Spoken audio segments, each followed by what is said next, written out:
Okay, guys, I think today is a really good day.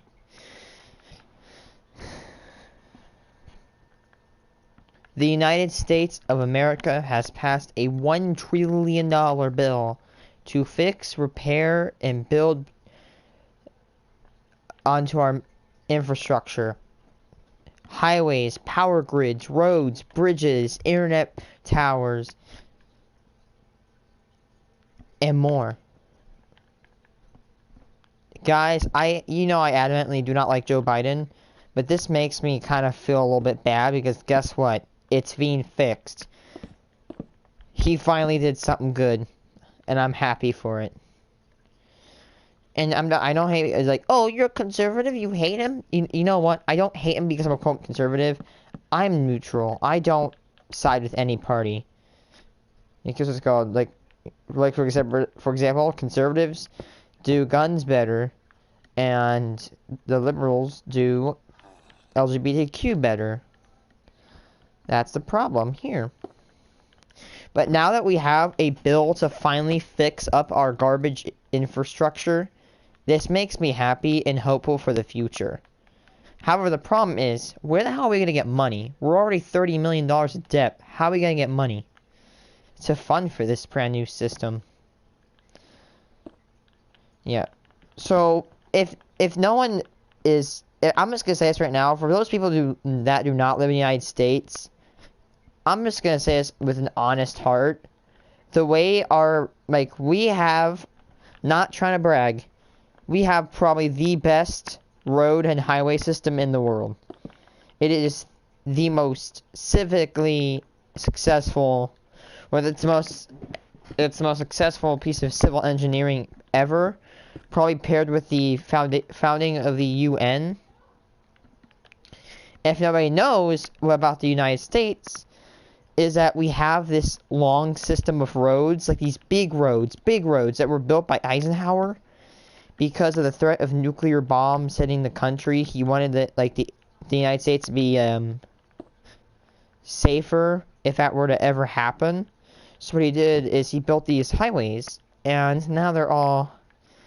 And right now, you can probably, with a full 24 hours of traveling, you can probably go from west to east coast, which 80 years ago today, if I were to say you can get to west and east coast without using a boat or a plane, or should I say by using a car in less than 3 days, they would think that I'm high out of my mind. It is absolutely insanity how far we have come to actually be able to do something this advanced. So yeah, there are hundreds of highways. However, I said 80 years ago because Eisenhower built these highways in the 50s. He built them in response. Well, actually, it could not have been past. It couldn't have been earlier than the Cold War because the Cold War is where nukes started to happen. And also in 1925, the Route 66 was built. Route 66 was like your highway back then. It was used to it connected Los Angeles to Chicago. It was easier to travel from them two cities because of Route 66. But the problem is, you might be wondering, okay, what am I going off about? The thing is, our system, remember, it was built in the 1950s. And if you are listening to this video right now, it is 2021. It is a completely different millennia from which those things were built. And you wanna know what you know what happens to old things. They start to break down, rot, and degrade. Our highways are somewhat of bad. I'm telling you, I've never taken more on our highways, I'm not gonna lie. Or should I say interstates? I'll never ever go from where I need to go on an interstate without seeing construction. It's because literally every part of the entire interstate system is just filled with construction, and it clogs and fills up everything. And I'm not a driver, but I can imagine how much of a hell it would be to literally, like, get clogged in a traffic jam.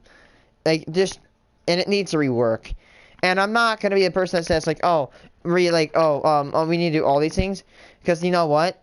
The thing is, the limiting factor of all this is money. In the United States, everybody knows, we literally are broke as hell. We just like to put it off as if we're not. So yeah, our interstate system is absolute ass. Well, it's good for taking it where you go, but the quality is like bad because it's concrete. And everybody, concrete is strong, but it withers away fast. Asphalt is cheaper and it stays for longer. Like concrete is like $6 to $8 a square foot, where asphalt can be $1 to $4 a square foot, if I'm not wrong. Assuming that both layers are 3 inches deep within the ground. Another thing is that this bill is helping with our power grids, which I know people may not care about. What I'm about to show you guys is that I know it might seem like I don't do this, but instead of playing computer games, I want to learn about the system of the power lines. So I mapped it out. I mapped a lot of them out in Illinois. I'm not done with it yet, but here it is. It's hard to see. You know, let me turn it down, the brightness. Look at all those yellow lines. Let me zoom it out.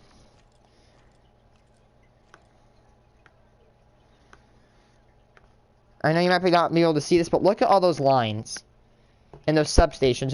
These little purple ones are substations. The black ones are coal power plants. Yes, I actually mapped out a lot of the power grids. There's another long one going through there. This is just Illinois.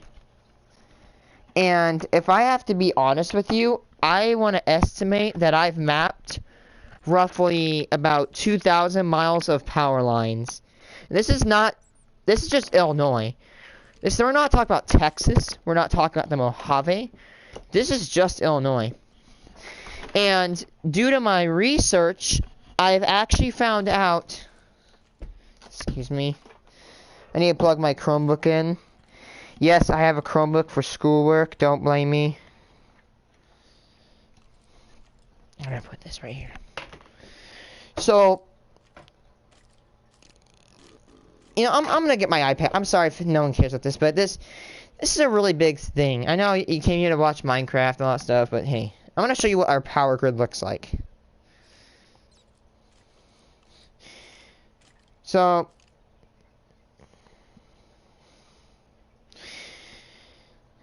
you know, not Google Earth. I want to see if I can get.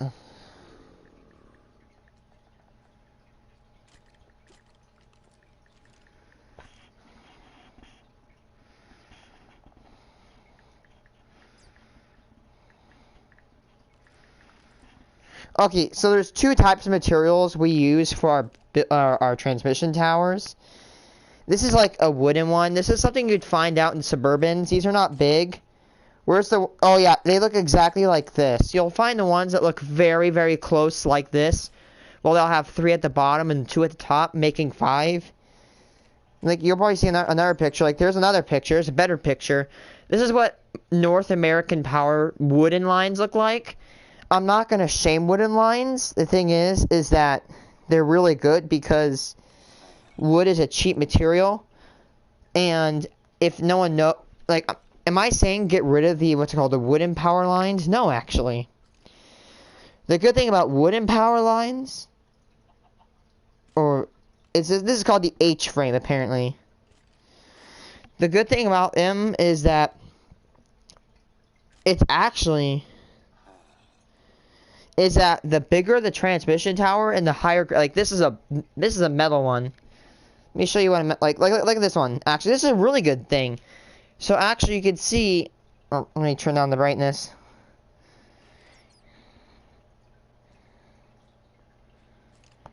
You can see that as the towers get like this is this is your normal, but as they get bigger, they actually transfer more power. So this one, let's see, like this one, it shows that this one is 44 to 69 kilovolts, right? And this is about 450 to 730 kilovolts. I don't know energy, but This is 40 kilovolts. This is 700. You can see that the tower is much bigger. It's much more expensive. Well, the thing is, like, these towers right here are being replaced with these. These are called beams. Is that the problem with this is that these are really easy to topple.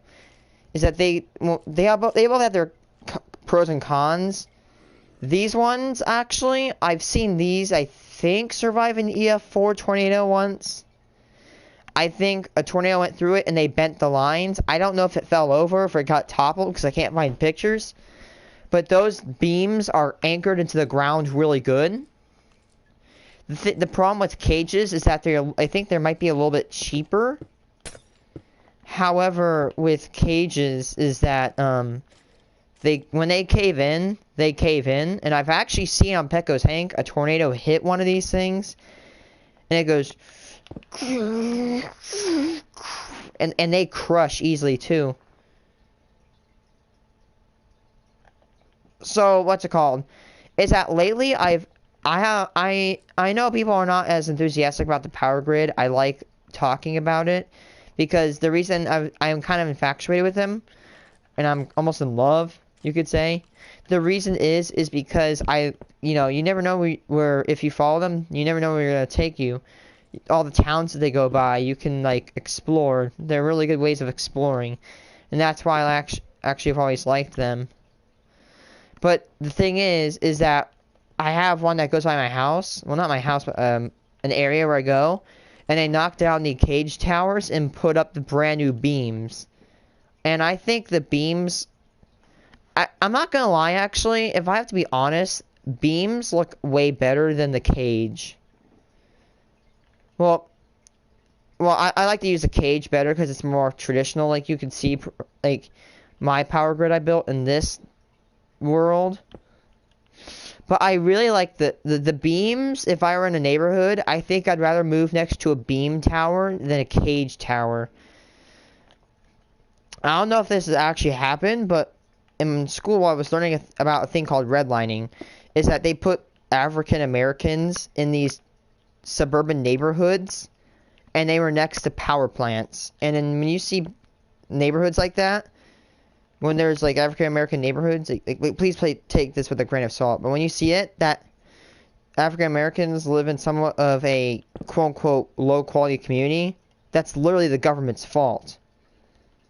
Because the government back then didn't let them move into good houses, and they literally just barred them from living in actual good houses. Because back then, when African American moved close to your home, you were scared because they were going to lower property value, which that's just bullshit right there. How does an African American moving in near your house lower the property value? What? Heck, in my opinion, I think a dog crapping next to the house would be much worse than an African American moving in, because of the dog, it's just going to make it all smell, and you can step in the problem where there's nothing wrong. Well, of course, redlining today is very illegal. It is not done anymore, thank goodness. It's sad to see that people weren't given their rightful homes back then. But we're left with and another thing is that me and my teacher kind of got into a discussion, and I said not to downplay the severity of the civil rights movement, but the government wasted a lot of money. We wasted a shitload of money by making segregated schools and segregated homes and neighborhoods. That was a literal dumb use of money. We wasted so much money on all the fountains and all the schools and all the public areas. Like, good job. So when the government thought that segregating was helping the U.S., it was actually hurting it. They were literally shooting themselves.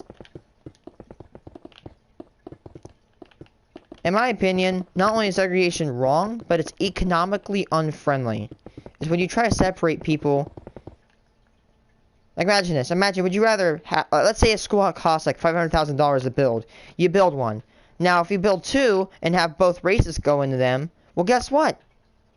You just spent $1 million. Now, let's say the schools are like not even full too, so they're not getting used to their full potential. Now, what happens if I put different races in there? I save money on school materials, building costs, electricity costs, actually. Because, what's it called? In my opinion, I think I calculated what it would take around my school. My school has a $60,000 annual electric bill in my calculation, which is pretty ridiculous. Well, yeah. And the power to run those two schools takes away from the suburban neighborhoods. It was just an overall waste of money, though. We could have put that money towards different things. We're back.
So, another thing that the United States, and actually before I go on, I'm sorry if I'm making it look like the civil rights movement was bad. As like, what's it called? Like, it was not severe. It was severe. It was really bad. Well, the people that they were fighting against were bad. Thanks to MLK for your sacrifice and making this country a lot more equal. You will never be forgotten. Honor the heroes of the country. Continuing. I might sound like the biggest American person when saying this. But another thing I get annoyed with is the lack of reception. Is that here's a problem. Is that when you have places like the Mojave Desert, which is probably one of it actually was at one point in the world the hottest place on Earth. Like, it was 120 degrees out, or I think even like 150 in Death Valley. And here's a problem, is that if you get stuck in a Mojave and you have no reception, you're effed. If you cannot survive and bunker down, you're screwed over. Now, here's a problem, is that this thing actually said about fixing, like, it'll put up more internet towers and all that stuff. Honestly, I think we should do that. I think we should focus maybe more Western America first with the towers. I know I live in like the Midwest, but I think we should focus on the West because that's the dangerous part. That's the more wild part of the United States in quotation because, well, we expanded west and the West Coast is the very last place marked by American colonists. So yeah, it's not surprised that the 13 colonies started on the east. I'm so glad they started on the east, not the west, because the west is so untouched. It looks so beautiful with all the deserts and the forests. In fact, the only thing that keeps me from wanting to move there is my family and friends. I want to be in an area where I could see them again. Illinois is okay. And this new bill is saying that it wants to put up new internet towers in order to help kind of stop the low reception area. Is that, yeah, I've noticed that when you go into a valley, and you probably will notice this too, is that my cell reception just drops to like nothing.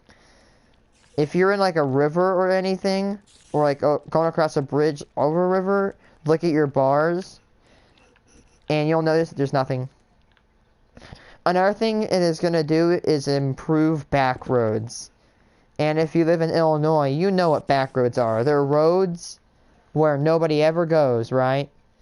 These roads are like no one ever goes down them, and they're usually abandoned. Not really abandoned. Like they're roads that are kept by public maintenance, but they're not used as much. And for these roads, they can actually be really dangerous. Like really dangerous. People can die if they're not careful. And we're gonna start improving them. That's another thing is that, what's it called? I know it might contradict what I just said earlier, but public roads or back roads do not see as much love as the other roads. And that's because, you know, they're not as used, but they're out in the country and they can be absolutely annihilated. For me personally, because of COVID, actually not even because of COVID, even when there was not COVID, the back roads, even though it sounds like a bad way to travel, it's actually a really good way to travel because it can provide shortcuts and well-provided area. Like, well, for me, I can't leave my home without going on back roads because I'm 4 miles away from the nearest settlement. My road is on a back road. So, like, for me, I grew up with the back roads, and those are my home. The back roads feel really local to me. The reason that they're not kept is that because the cops are not known to be at the back roads, and when you mix this with people that want to speed, you have people that destroy the back roads and will ruin it. You'll often see like skid marks on the back roads because people do burnouts. My dad's one of them, but I don't shame him because he's cool. Not saying that if you're cool, I don't pardon you from anything you do that's bad, but still, like, what's it called? The back roads are really essential in Illinois. They are utmost needed in Illinois. If you do not have the back roads, you don't have a good set of transportation. This bill's gonna fix them. So I think that's. Oh yeah, right. Another thing is train or rail transportation. You know, it might be a long stretch, but my wish is that the United States would have. And actually, before I say this, I'm not gonna lie. This is what's it called? This is really common. I have gone across the country by car, but I've never traveled on boat. Well, it's because it's the United States. It's there's no water to travel on. But I've not really had a lot of trust of like planes because of 9/11. I always see them crashing everywhere. That's been reduced lately. Like I've seen within the past 5 years, the amount of planes crashing are reducing like really much. Well, anyway, what I was saying is that my wish is like we have we have roads, we have planes. What about trains? I never see anybody use trains. My wish, what I was about to say earlier, I wish I could pay a ticket and like have my car transported on like a back of a truck. I know it's expensive. Like have a car transported on a car of a train. And I wish I could go across the United States. Do you know how helpful that would be? Imagine you take your car and you drive it up to a train, and then you get out and go to like a cab, and you can go across the country. Do you know how utmost awesome and really, really good that would be for the country? Because here's the thing about trains, that unlike planes, you have to have experience for every vehicle, but I don't feel like not as much as trains. I know there's a bunch of mechanical stuff, but with like what's called driving, all you gotta do is go backwards and forwards and switch a few knobs. Yes, I do comprehend there's like more to it, but still.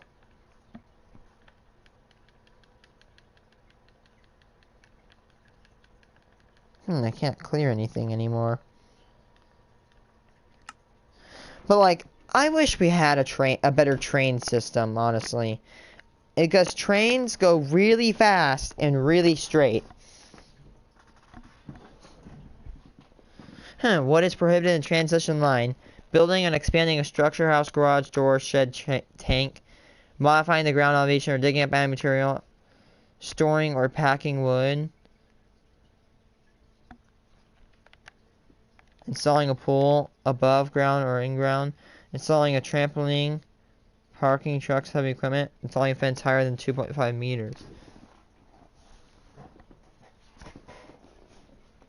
Yeah, this site's not one of them, but I hate the sites that are like, oh, do you want cookies?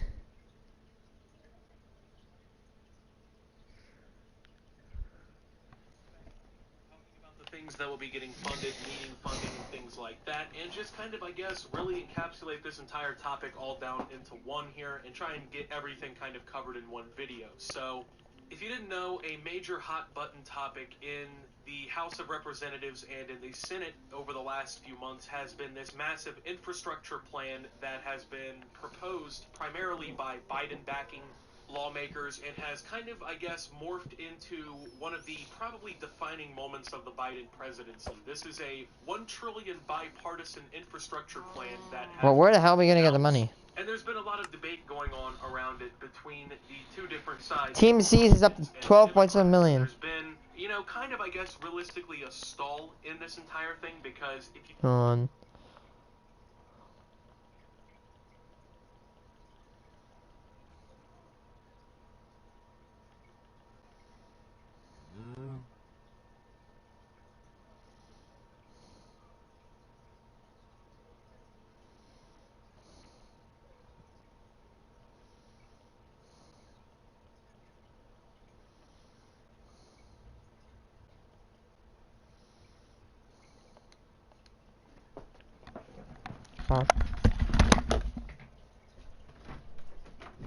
Here, what's it called? Sierra.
I don't know why I would. Ow! Alright. Think about it, this is, a lot of this are these things that should have been planned and funded a long time ago, and the ball just kept kind of getting kicked down the street and people were just kind of being, I guess, ignored in their needs as other issues kind of plagued Congress, which in all reality we know that a lot of them are kind of either bullshit or just things that are really there to hold things up. The government is very inefficient. They love to, I guess, introduce bullshit that, you know, doesn't really make them work / is able to be used as a political pawn against the other side. So, you know, this bipartisan infrastructure plan that's going to fund a lot of things that need funding, it kind of took the backseat, and it's gotten a lot of, I guess, debate between the two sides, because unfortunately when bills like this come into legislation, it always ends up getting chock full of a bunch of things that obviously both sides are not going to agree on. For instance, one of the major fighting points in this bill the entire time was for paid family leave from work, and this was something that was heavily favored by the Democratic side of Congress and everything.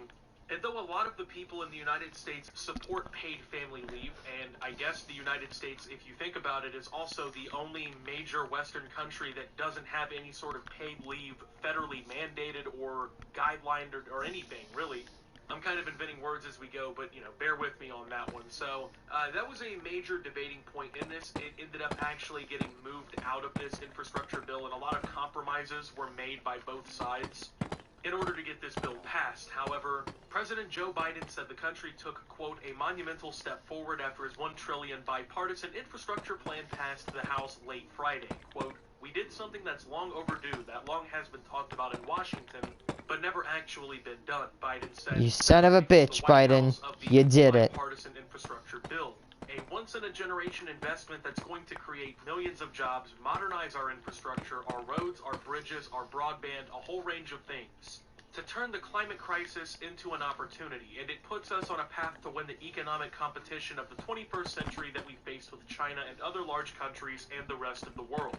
The bipartisan infrastructure deal will invest $110 billion in the nation's highways, bridges, and roads, $66 billion in passenger rail, $39 billion in public transit, $65 billion in broadband access, $65 billion in the nation's power grid, and $55 billion in water and wastewater infrastructure, among other areas.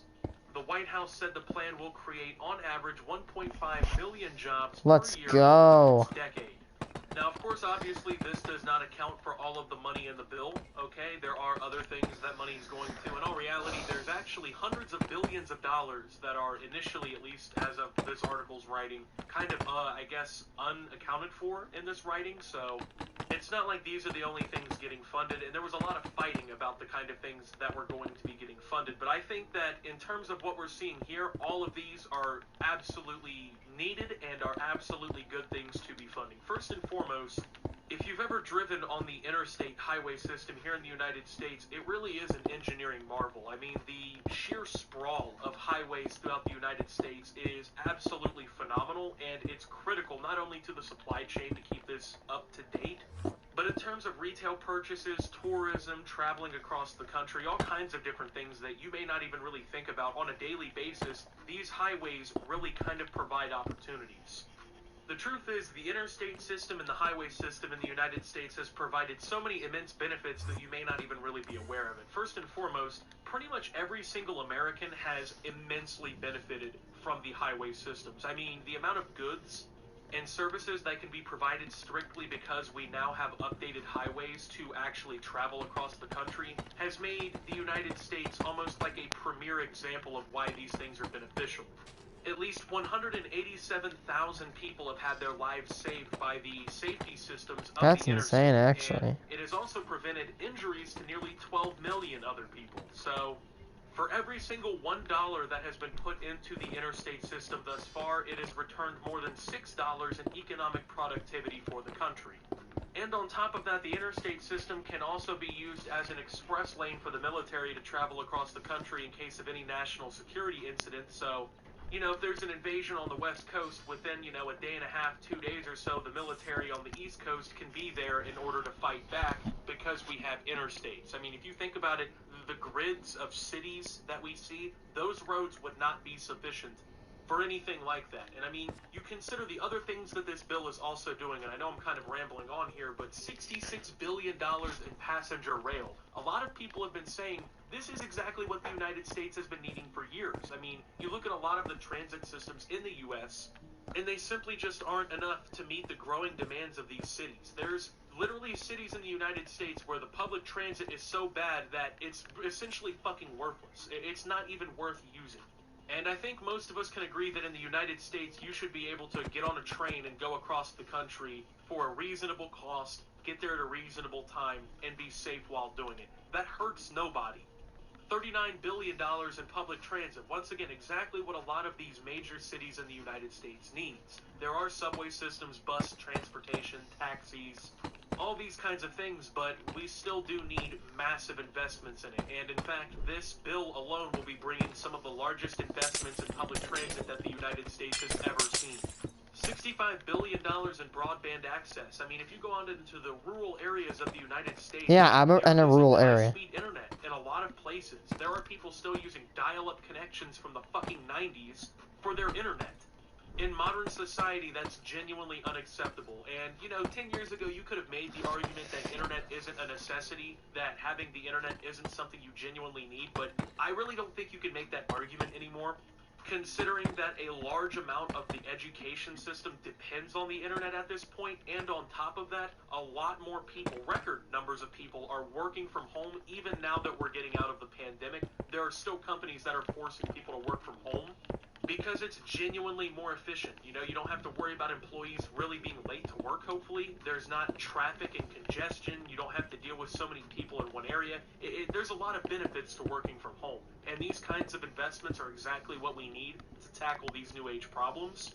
$65 billion into the power grid. I mean, the power grid has been falling apart It for is. years now. We've seen I'm multiple instances over the last few years of The power grid is literal ass, too. and this is exactly... Yeah, I'm not gonna lie. Optimus is making some words here. The power grid is just shit. Wait till you, see the rusty towers, though. And plus, can I just be honest right now? I'm not gonna complain against, wooden power, pylons like I just, talked about earlier. But I'm gonna be completely straightforward honest with you. I've seen substations on satellite, and they're so unorganized. Well, I know, what's it called? Well, you could be talking about, how the machinery is. It's not inside the substation, it's outside, how the power lines mingle with each other. They need to be sorted out and actually cleaned.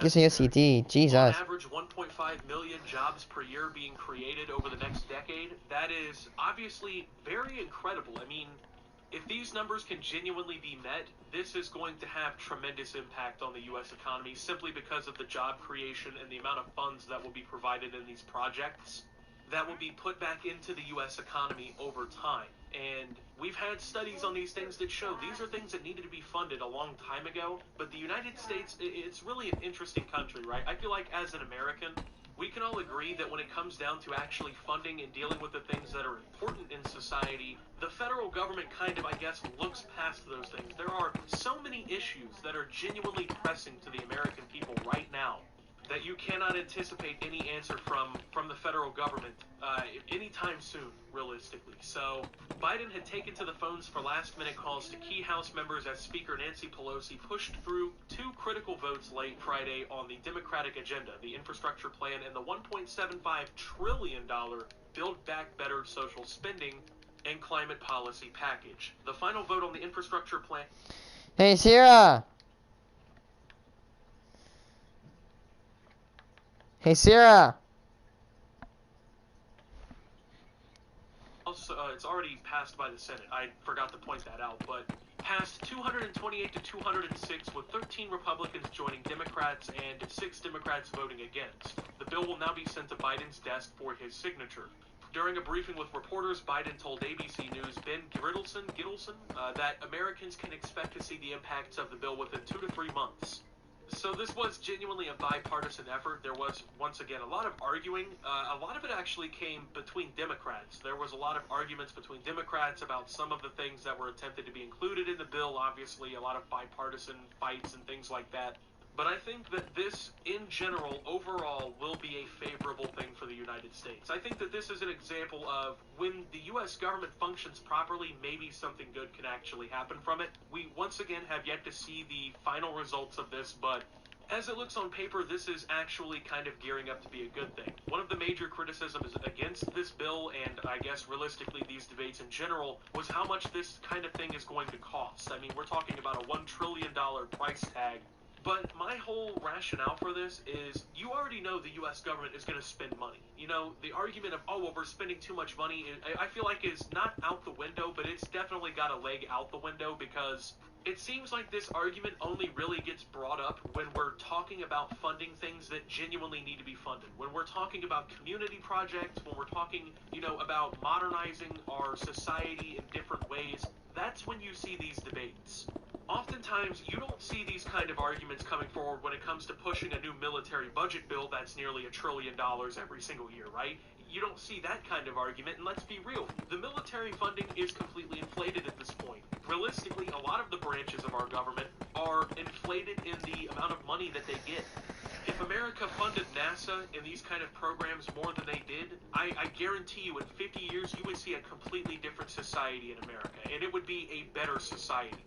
Because these are the kinds of things that genuinely benefit and impact people in areas of their lives that matter. We don't need more military spending. We don't need more bullshit going on in government. We need legitimate, actual bills that have a proven track record of being efficient and being effective, investing in things in core infrastructure that in some areas hasn't even been invested in the better part of 75 years. And I think that we as a country need to stop politicizing these kinds of things. I mean, you look at other countries, right? You look at European countries, or like, Asian countries like Japan and South Korea. There is a lot less politicization of these kinds of topics because usually these kinds of projects benefit everybody regardless of their political affiliations. But in America, it's become apparent that things that actually help people, the things that are sensible that we should be doing, are the ones that are oftentimes the most heavily politicized. And, if you do one thing, you're hated by half the country, or if you do the other, you're hated by the other. And this is one of those things, I think, where people on both sides should support this. Yes, you can be concerned about the spending, but if you're concerned about spending here, let's be concerned about spending everywhere. And at the end of the day, I would rather us be spending money on shit like this that's actually going to fucking impact my life as a taxpayer, rather than giving, oil companies another reason to fucking invade another country. So, with that being said, thank you guys for watching. If you did enjoy, make sure to leave a like, subscribe if you're brand new around here on the channel. Follow me over on Twitter and Twitch at @SubToOptimus. Make sure to check out Shop Opti down below. And until my next video, guys, this is Optimus, talking about the new infrastructure plan, and signing out.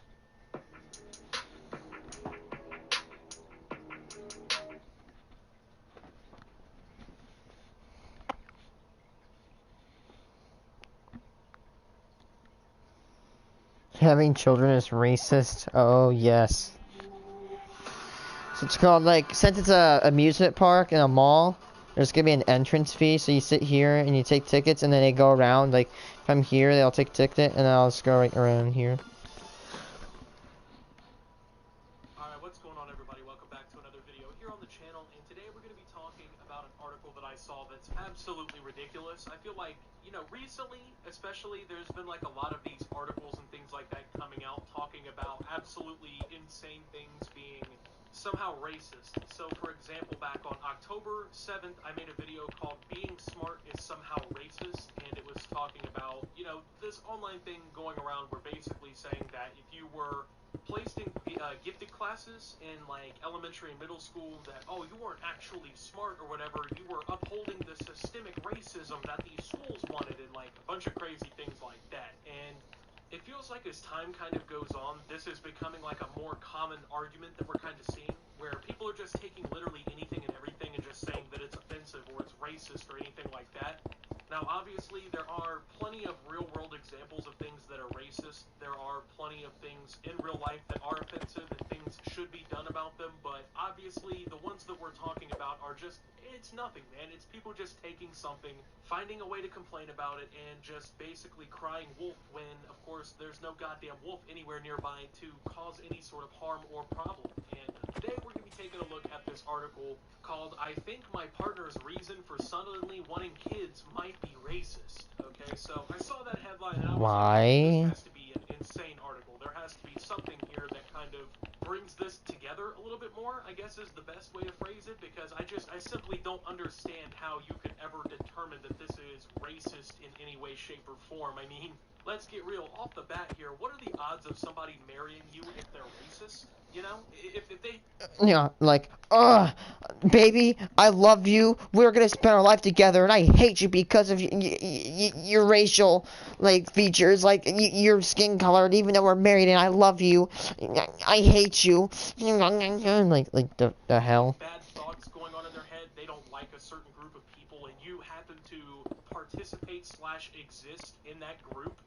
Doesn't it make sense that a racist wouldn't want to marry somebody under those circumstances, right? Like, if you're somebody who hates people who are from, like, I don't know, Europe, odds are you're not going to want to marry somebody from Europe. If you hate people from Africa, odds are you wouldn't want to actually marry somebody from Africa, because that doesn't really make sense. Why would you spend the rest of your life, supposedly, with someone you genuinely don't even respect. So it's a weird format, I will go ahead and say so. Apparently this question was kind of posed to the writer as like a caller/reader submission. And the writer of this article was supposed to respond and give their opinion on everything and kind of help guide this person, I guess, through the thought process, considering that this is something that they were apparently dealing with. Dear Karen Feeding, when my partner and I met several years ago, he agreed with me that it would be irresponsible to have children given the state of the world, particularly with respect to climate change. I've only become more convinced of this as we've watched extreme weather events literally burn down part of our state. But several of our friends have had babies recently, something that I don't approve of, but whatever, and I feel like he's starting to change his mind. Recently, he asked me if I ever thought that the world would be better with more people like us in it, and told me that it would be, quote, dysgenic for us to have not had babies because we're both, quote, smart. Although I scored always very high on standardized tests, I do not believe they are valid measures of anything, and I found this whole line of conversation bizarre and probably racist. Frankly, I thought he was too enlightened to believe such things. I'm currently staying with a friend while I try to decide what to do. Should I break up with him, and if not, how do I make him come to his senses? Signed, not breeding. Okay, so I want to go ahead and address this one right off the bat, because this just actually is ridiculous altogether, and I think you guys realize that. This is the person writing in, telling their side of the story or whatnot.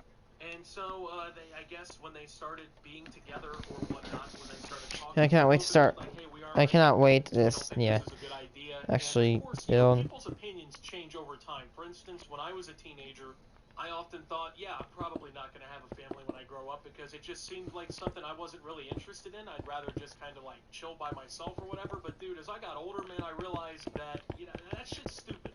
And I do want to eventually have a family because, I mean, no one wants to die alone, right? Like, that sucks. So, personally, like, that was how my opinion on this kind of changed, and it seems like this guy, too, kind of just would rather, have kids. People's opinions do change over time. I mean, new things happen, and it changes your perspective on stuff. And, of course, if your friends are all having kids, like, that's going to be a lot of shock, I guess, to your system when you have these kinds of opinions. And it's kind of insane that he's being treated as if he's like a fucking lunatic for that, right? Like, he's being phrased and almost framed as if he's like in the wrong for this, as if it's wrong to want to have kids. Look, feel free. If you don't want to have kids, by all means, don't, okay? Do what makes you happy. I'm not saying you have to have a family to be satisfied in life or want to have kids to, be worth something, but at the end of the day, man, this kind of mentality is going to extremely limit the amount of people that you can be with. And especially when you're with somebody whose mind is changing, the fact that you can't be a little bit more open-minded than to just want to outright break up, like, that's just crazy to me. I mean, this isn't something you can just talk to him about, right? Like, you can't just... This is the problem, right? Like, instead of just communicating this problem with this guy, she's writing to a fucking blog, hoping that a writer who has never and will never meet her one day in her life, she's hoping that this person can solve the problem for her, and that's not how this should be going. Oh boy. This is a relationship issue. Quit fucking writing somebody else hoping that they'll fix your problem for you. Either A, you talk to your boyfriend/husband as a fucking grown adult would and talk to him about the issue. See if you guys can come to a reasonable conclusion together, or, just leave it as one of those issues in the relationship that need to be worked on down the road. Because at the end of the day, your, I guess, stance on this isn't always going to be concrete. Once again, just like with him, shit that could happen to you could change your outcome on this. So the fact that this guy's being vilified for this is insane to me. As being a fucking racist, you've got two different issues percolating here, neither of which, I hate to say, bodes particularly well for your relationship. When I met my husband, neither of us thought we would have a child either, for a mix of complicated reasons that included climate change as well. We ended up having just one, as Bill McKibben suggests, and while I sometimes despair for what she might experience and for her potential negative impact on the world, I don't generally regret it. There are a million futures she might have, and nothing is set in stone. It continues on, but I'm just going to go ahead and cut to the chase here. All of which is to say, you're in a bit of a mess here. Your boyfriend's stated reason for changing his mind strikes me as A, indeed a little bit racist, or at the very least, the kind of thing a person who loves the movie Idiocracy might say to sound smart. Red flag, and B, a sign that either now he's coming to think about the question differently, or that his climate-related reasons for not wanting to reproduce were never the same as yours to begin with. You might be able to talk him out of the first stance by explaining to him that, to your ears, This line of argument is upsettingly aligned with some very bad history, and the whole thing sounds alarming coming from the mouth. The book is actually using the word dysgenic. Honestly, it sounds to me he was never as serious about the no kids thing as you. A person who writes with such certainty that you don't approve of your friend's babies were. That fact on its own may be a deal breaker. Okay. You know what would be a genuine deal breaker to me personally? Is when my mind changed on having children would result in me being called a fucking racist. It doesn't even make any sense, okay? So, what about this is racist? I'm not sure. Is it somehow stereotyping this woman? What stereotype is this dependent on? Because from what she's told us here, and of course, when you think about it, the only burden of evidence here comes from her. She's the only one who gets to talk about the subject. We don't hear from the husband. He doesn't really say anything that comes across as racist, you know what I'm saying? It wasn't like he was making some sort of shitty stereotypical joke, and if he did, you sure seem to admit that fact for some reason, but why are we as a society now going down the path of, oh, well, it's racist to think that you're fucking smart? Like, it comes across as a lot of projected insecurity from these people, like, almost just trying to find a way to become a victim, right? Like, yeah, that's what I'm about to say here. Racist about this whatsoever. And I don't even understand how the writer of this article is agreeing that it's racist. I'm not seeing literally fucking anything that indicates that whatsoever. Like, if you think about it, being accused of being a racist, that is a pretty major accusation to make against somebody. And maybe we could, I don't know, hold off calling people fucking racists and saying shit like that until there's actually proof that they're legitimately fucking racist. I don't get why we're at this point in time where just because you think that you're smart, you're somehow racist when there's nothing fucking behind it whatsoever. You think that you're smart. That's cool. That's great. I mean, you even suggest, the person writing this suggests that they're smart. Because they say, oh, well, I always scored high on standardized tests. That means nothing. Standardized tests aren't 100% accurate. They're not going to define a person's intelligence right down to the wire, but from my personal experience, the people who did extremely well on these standardized tests were genuinely some of the smartest people that I knew. Just because it doesn't 100% measure an accurate result for intelligence or anything doesn't mean that there's not pieces of yourself that you can find from things like that. If you're able to adapt to constant school institutionalized scores and testing and all these different stressful fucking factors that you have to deal with in school, I would say you're a pretty smart person. Because it's something about you that allows you to adapt to those situations better than other people. You're picking up on patterns a lot easier than other people. You're rationalizing these questions better than other people. Sure, not 100% accurate, but does it say something? Yeah, I think it does to a certain extent. And so what, it's racist because you did good on standardized tests for him to assume that the genetics are smart? That sounds like a very common thing that people would say.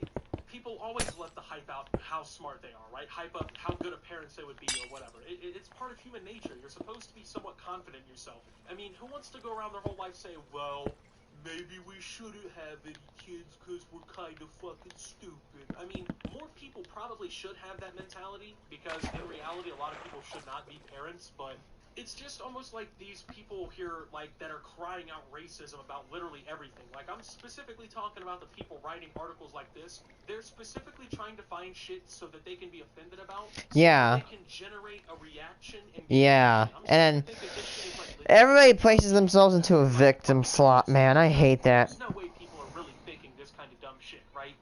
So what do you do, Optimus? I don't know. I mean, if it's really that big of a deal to you, then I guess break up or divorce. I mean, I don't see why it has to go that far, but I mean, at the end of the day, if that's what you really think is the best option or outcome for your relationship, fuck it. It's not mine. Go ahead and do whatever. But when you realize that you lost out on a partner who is willing to give you children and have a great, happy family with you, and you now have to go through the entire process of finding someone new, all because you simply couldn't process the possibility of an opinion change, you really come out to be the loser. You know what I'm saying? Because this guy, if he really is about these kids, he's going to have them regardless. I mean, it doesn't matter if it's with you or if it's with somebody better. He's going to find that option. So with that being said, though, thank you guys for watching. If you did enjoy, make sure to leave a like. This is going to be one of the best buildings, hopefully, I'll ever build. Twitch, @sub2Optimus. Make sure to check out Shop Opti down below. And until my next video, guys, this is Optimus. Well, just, this is stupid as fuck. And signing out.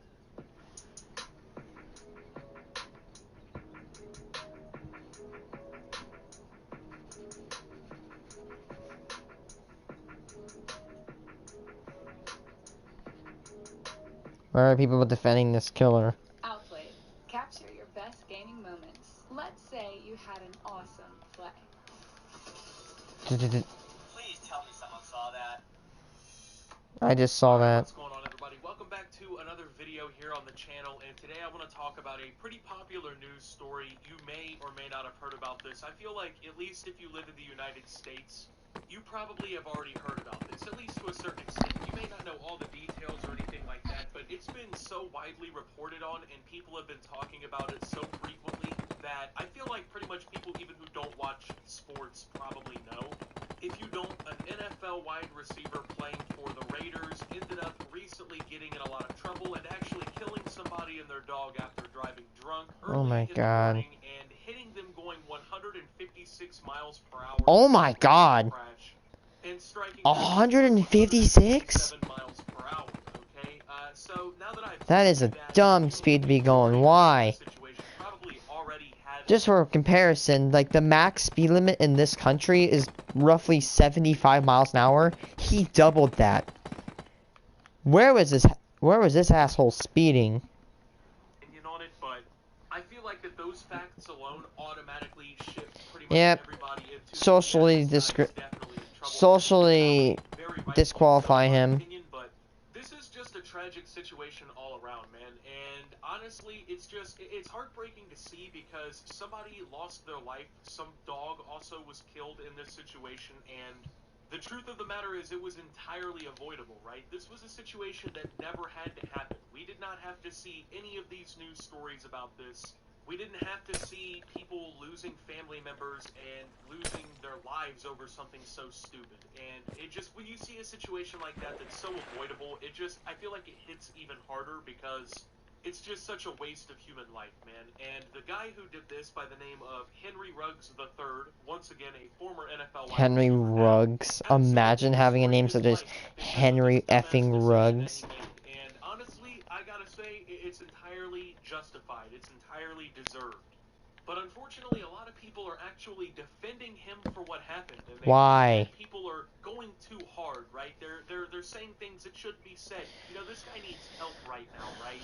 God forbid you criticize him for making this kind of decision. So, former Las Vegas Raiders wide receiver Henry Ruggs III was speeding at 156 miles per hour with twice the legal limit of alcohol in his system before he slammed into another car, killing that driver. Officials said on Wednesday. Ruggs was in a wheelchair and wearing a neck brace during his first court where a judge set the player's bail at $150,000. Clark County prosecutors had asked for $1 million in bail for Ruggs, who was booked into custody Tuesday night on suspicion of DUI resulting in substantial bodily harm or death and reckless driving, officials said.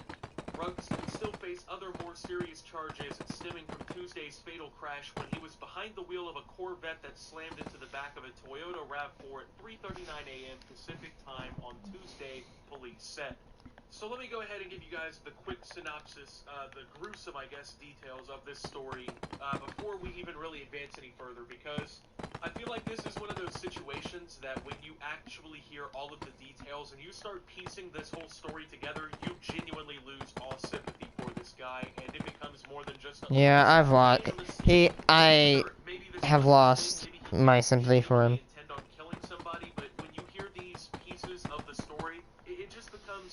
Of no return, and it just isn't forgivable, man. So once again was going almost 160 miles per hour before the crash, just a few seconds beforehand. He struck the person's car going 127 miles per hour, which by the way is already almost double pretty much all legal speed limits in the United States, and he had twice the legal limit of alcohol, which is like system, so it was drinking and driving. The woman who was killed in this accident was 23 years old, and her dog was... What's the legal limit? Like, I know like 0.3 is like standard, I think? Like 0.2, 0.12. I think it's 0.1 or 2 is... It's called BAC.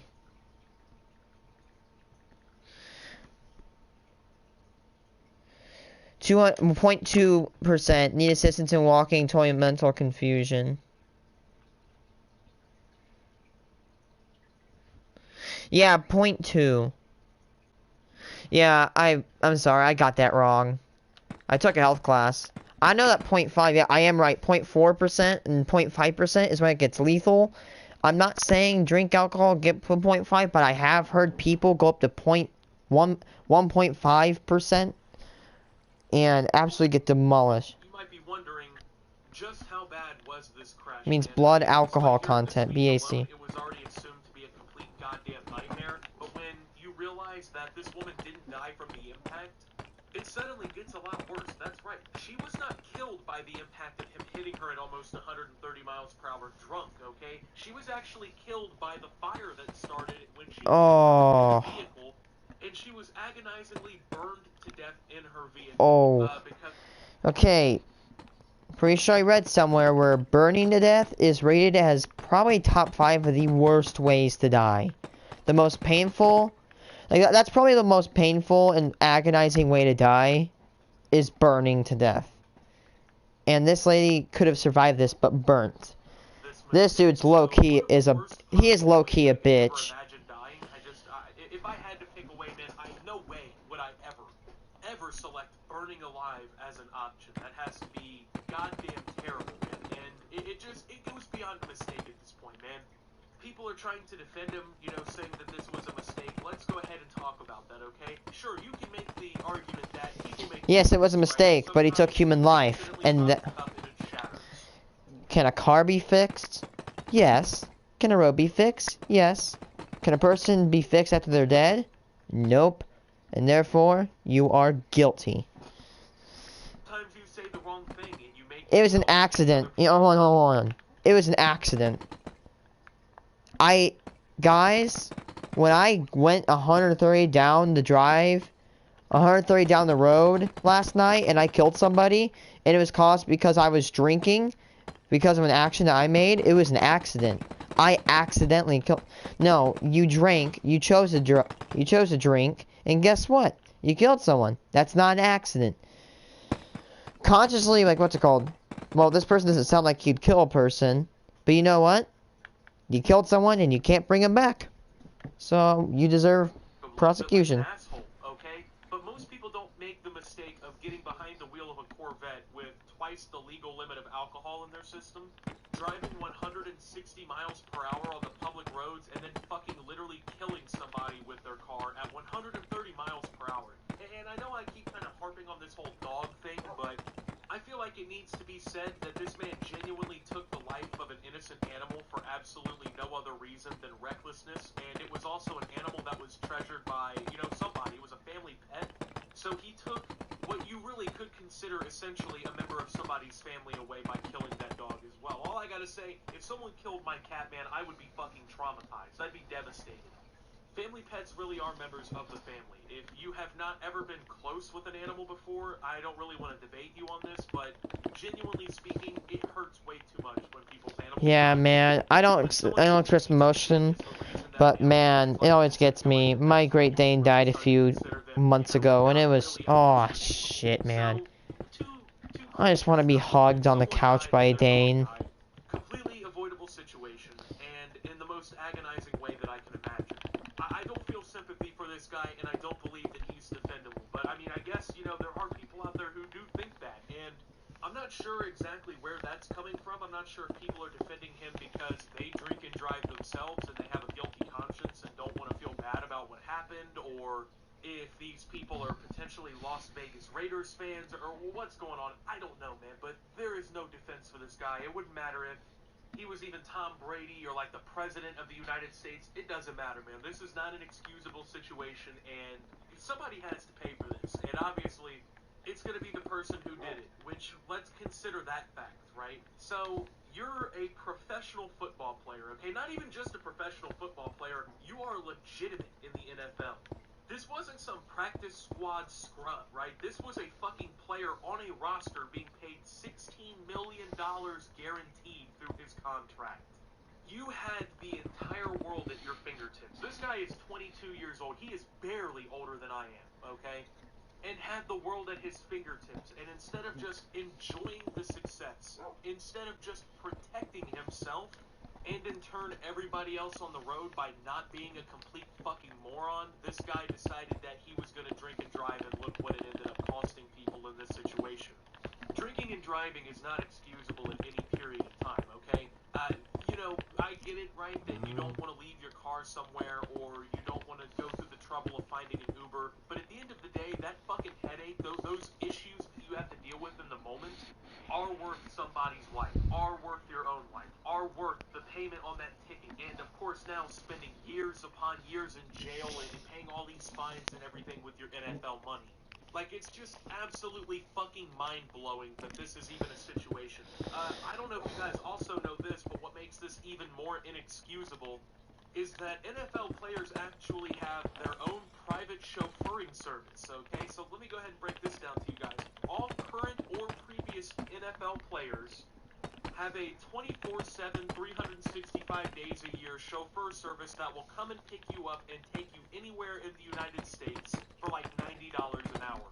Now, sure, Are you looking at fucking Best serious? Buy, $90 an hour for a private chauffeur is probably not a good answer, but when you're making $16 million to play football, I have a feeling that $90 and a little bit of a fucking tip might be going a long way. You know, I feel like that's not going to hurt this guy's bank account. There was no excuse. This wasn't some broke bum who couldn't afford a fucking Uber or anything like that.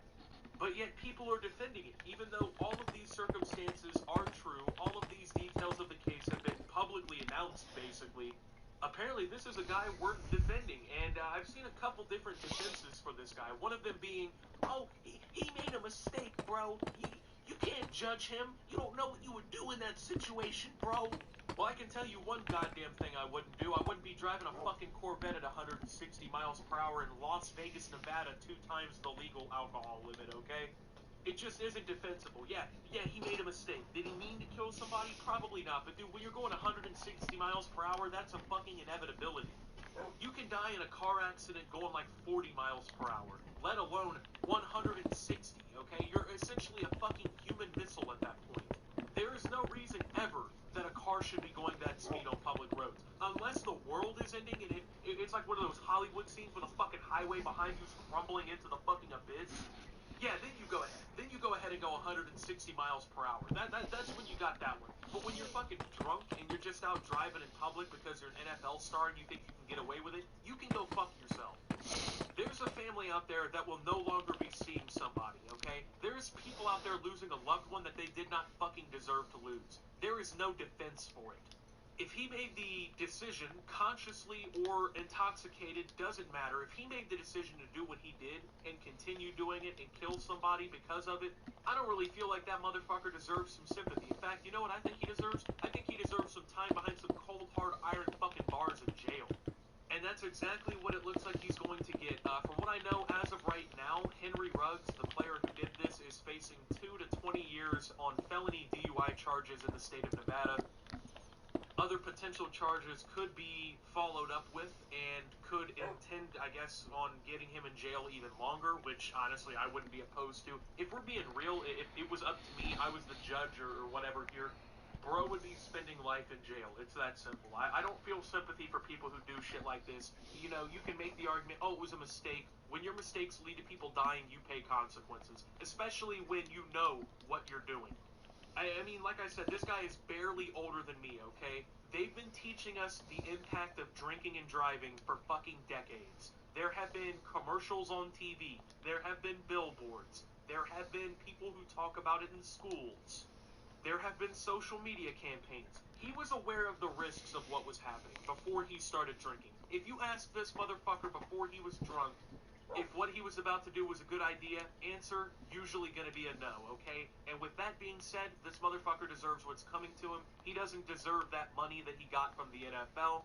And from what I understand, the Raiders are moving to void the rest of his contract to avoid paying him millions of dollars for being a fucking complete distraction to the team and a borderline murderer in real life. So, with that being said, thank you guys for watching. If you did enjoy, make sure to leave a like, subscribe. Okay, guys, yeah, I have an idea. This is gonna be quite literally wild. What if I built a roller coaster, and this part over here is gonna go underground, and it's gonna be decorated with like crystals and all that stuff, like fake crystals down here, and it's just gonna like go around the mall, dude. That's gonna be kick ass. And until my next video, guys, this is Optimus Well. this guy, you know, throw the jail at him at this point, and signing out.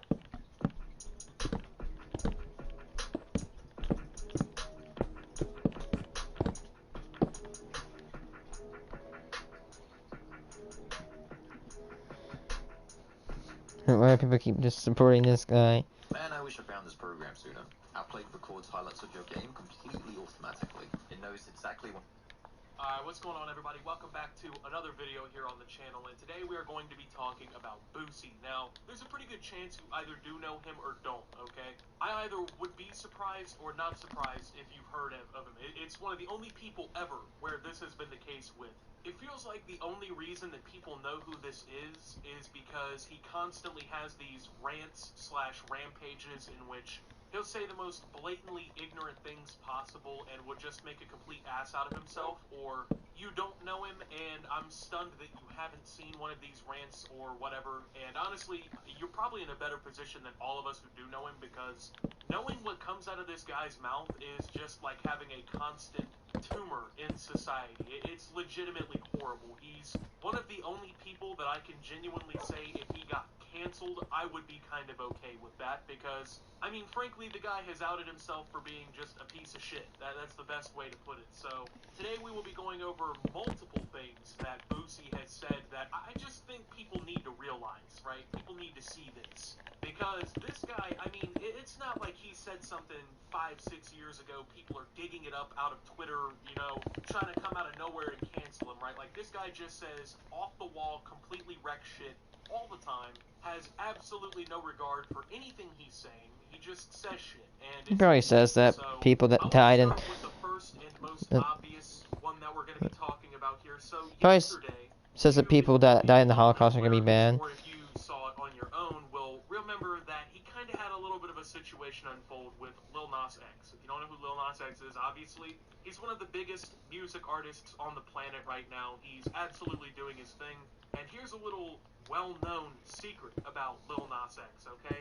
He may or may not be gay. Yes, I know that's hard to believe. There's gay people Really? in 2021, and Lil Nas Not X like saying that Lil Nas is homosexual? So, Boosie is not too big a fan, though, of people being... Good job, Lil Nas. He is what many would Don't let anybody take you down, buddy.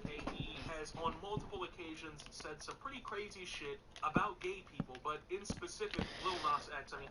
Okay, here's my rule. Do whatever the hell you want in this world, as long as it poses no threat to anybody. No, as long as you don't hurt yourself or others, and don't like, what's it called? You don't destroy anything of other people's. Do anything that makes you happy, as long as it doesn't make other people unhappy, okay? You can be gay, be a liberal, be whatever. Who cares? It's your freaking life, and you deserve to spend it the exact way you want to. Said some pretty psychotic shit in all reality, and yesterday is absolutely no different, man. So, this all kind of started because, well, for months now, right, Boosie has been talking shit about Lil Nas X. It's been mostly... Who cares if Lil Nas X is gay? I've never seen anything where, I guess, Lil Nas X has antagonized this guy whatsoever, but regardless if he's been antagonized or not, Boosie is known as being one of the largest homophobes probably in... Well, now I hate him. ...the rap culture. People might be wondering, oh, Rayce, you're gay, you're gay. Well, guess what? Actually, big news for you. I'm bisexual. Which means that I am okay having romantic... Oh, wait, I just realized this is not going to work. That means that I am okay having a romantic time with both genders. I almost thought that I could be pansexual as well. And there's nothing wrong with this, actually. I do, in fact, I know it might be weird to come off as, but I do find both genders attractive. That's just how my mind works. It's not because of autism, it's just because I was born. And I can't change that. That's how my brain works. Like, Lil Nas is gay. There's nothing that's going to change that. And that's what? Anything wrong with it? No. In fact, I support it because it's more diverse. I like a diverse society. When you have somebody that's just all the same, it just kind of is stale. / the entertainment industry, and he got really upset because Lil Nas X posted this video to social media. So I've been working on this song with Lil Boosie, bro. I had this song with Lil Boosie gonna come out. Fire, ain't even lie for it. Goddamn, song with Lil Boosie gonna come out. Song with Lil Boosie gonna come out. Now, obviously, this was a joke, and he was kind of just... I can't even understand what the hell he's saying. Months now, Boosie's been talking shit about him, has been complaining about pretty much his presence in society. Okay. And so he... Okay, I do not, like, personally like rap, but I'm not gonna shit on Lil Nas X because, you know, I don't have a problem with him. If he wants to make rap, that's okay. It's the First Amendment. He can do whatever he wants as long as it doesn't hurt anyone. He's free to make art. Simple as that. My opinion, even though I don't really listen to rap, I don't have a problem with Lil Nas X. In fact, my cousin listens to him. He's fine. It just trolled him, right? It was completely harmless. You know, he didn't say like, "Oh fuck Boosie, I'm gonna whip this dude's ass." Like, he didn't say anything crazy. Just a little joke, right? Well, Boosie literally lost his fucking marbles and decided that it was cool to tweet this. Stop trolling me, F slur, LOL. You a whole bitch playing with a gangsta, SMH. You can keep sucking dick and getting beeped in your ass and peace. And hashtag you hate yourself. I would too if I was you, LOL, Nas X. If you hashtag... Jesus Christ. You would do this world a huge favor. Nobody wants you here. And as you can see by the screenshot, which of course is now deleted because, well, you literally commit suicide.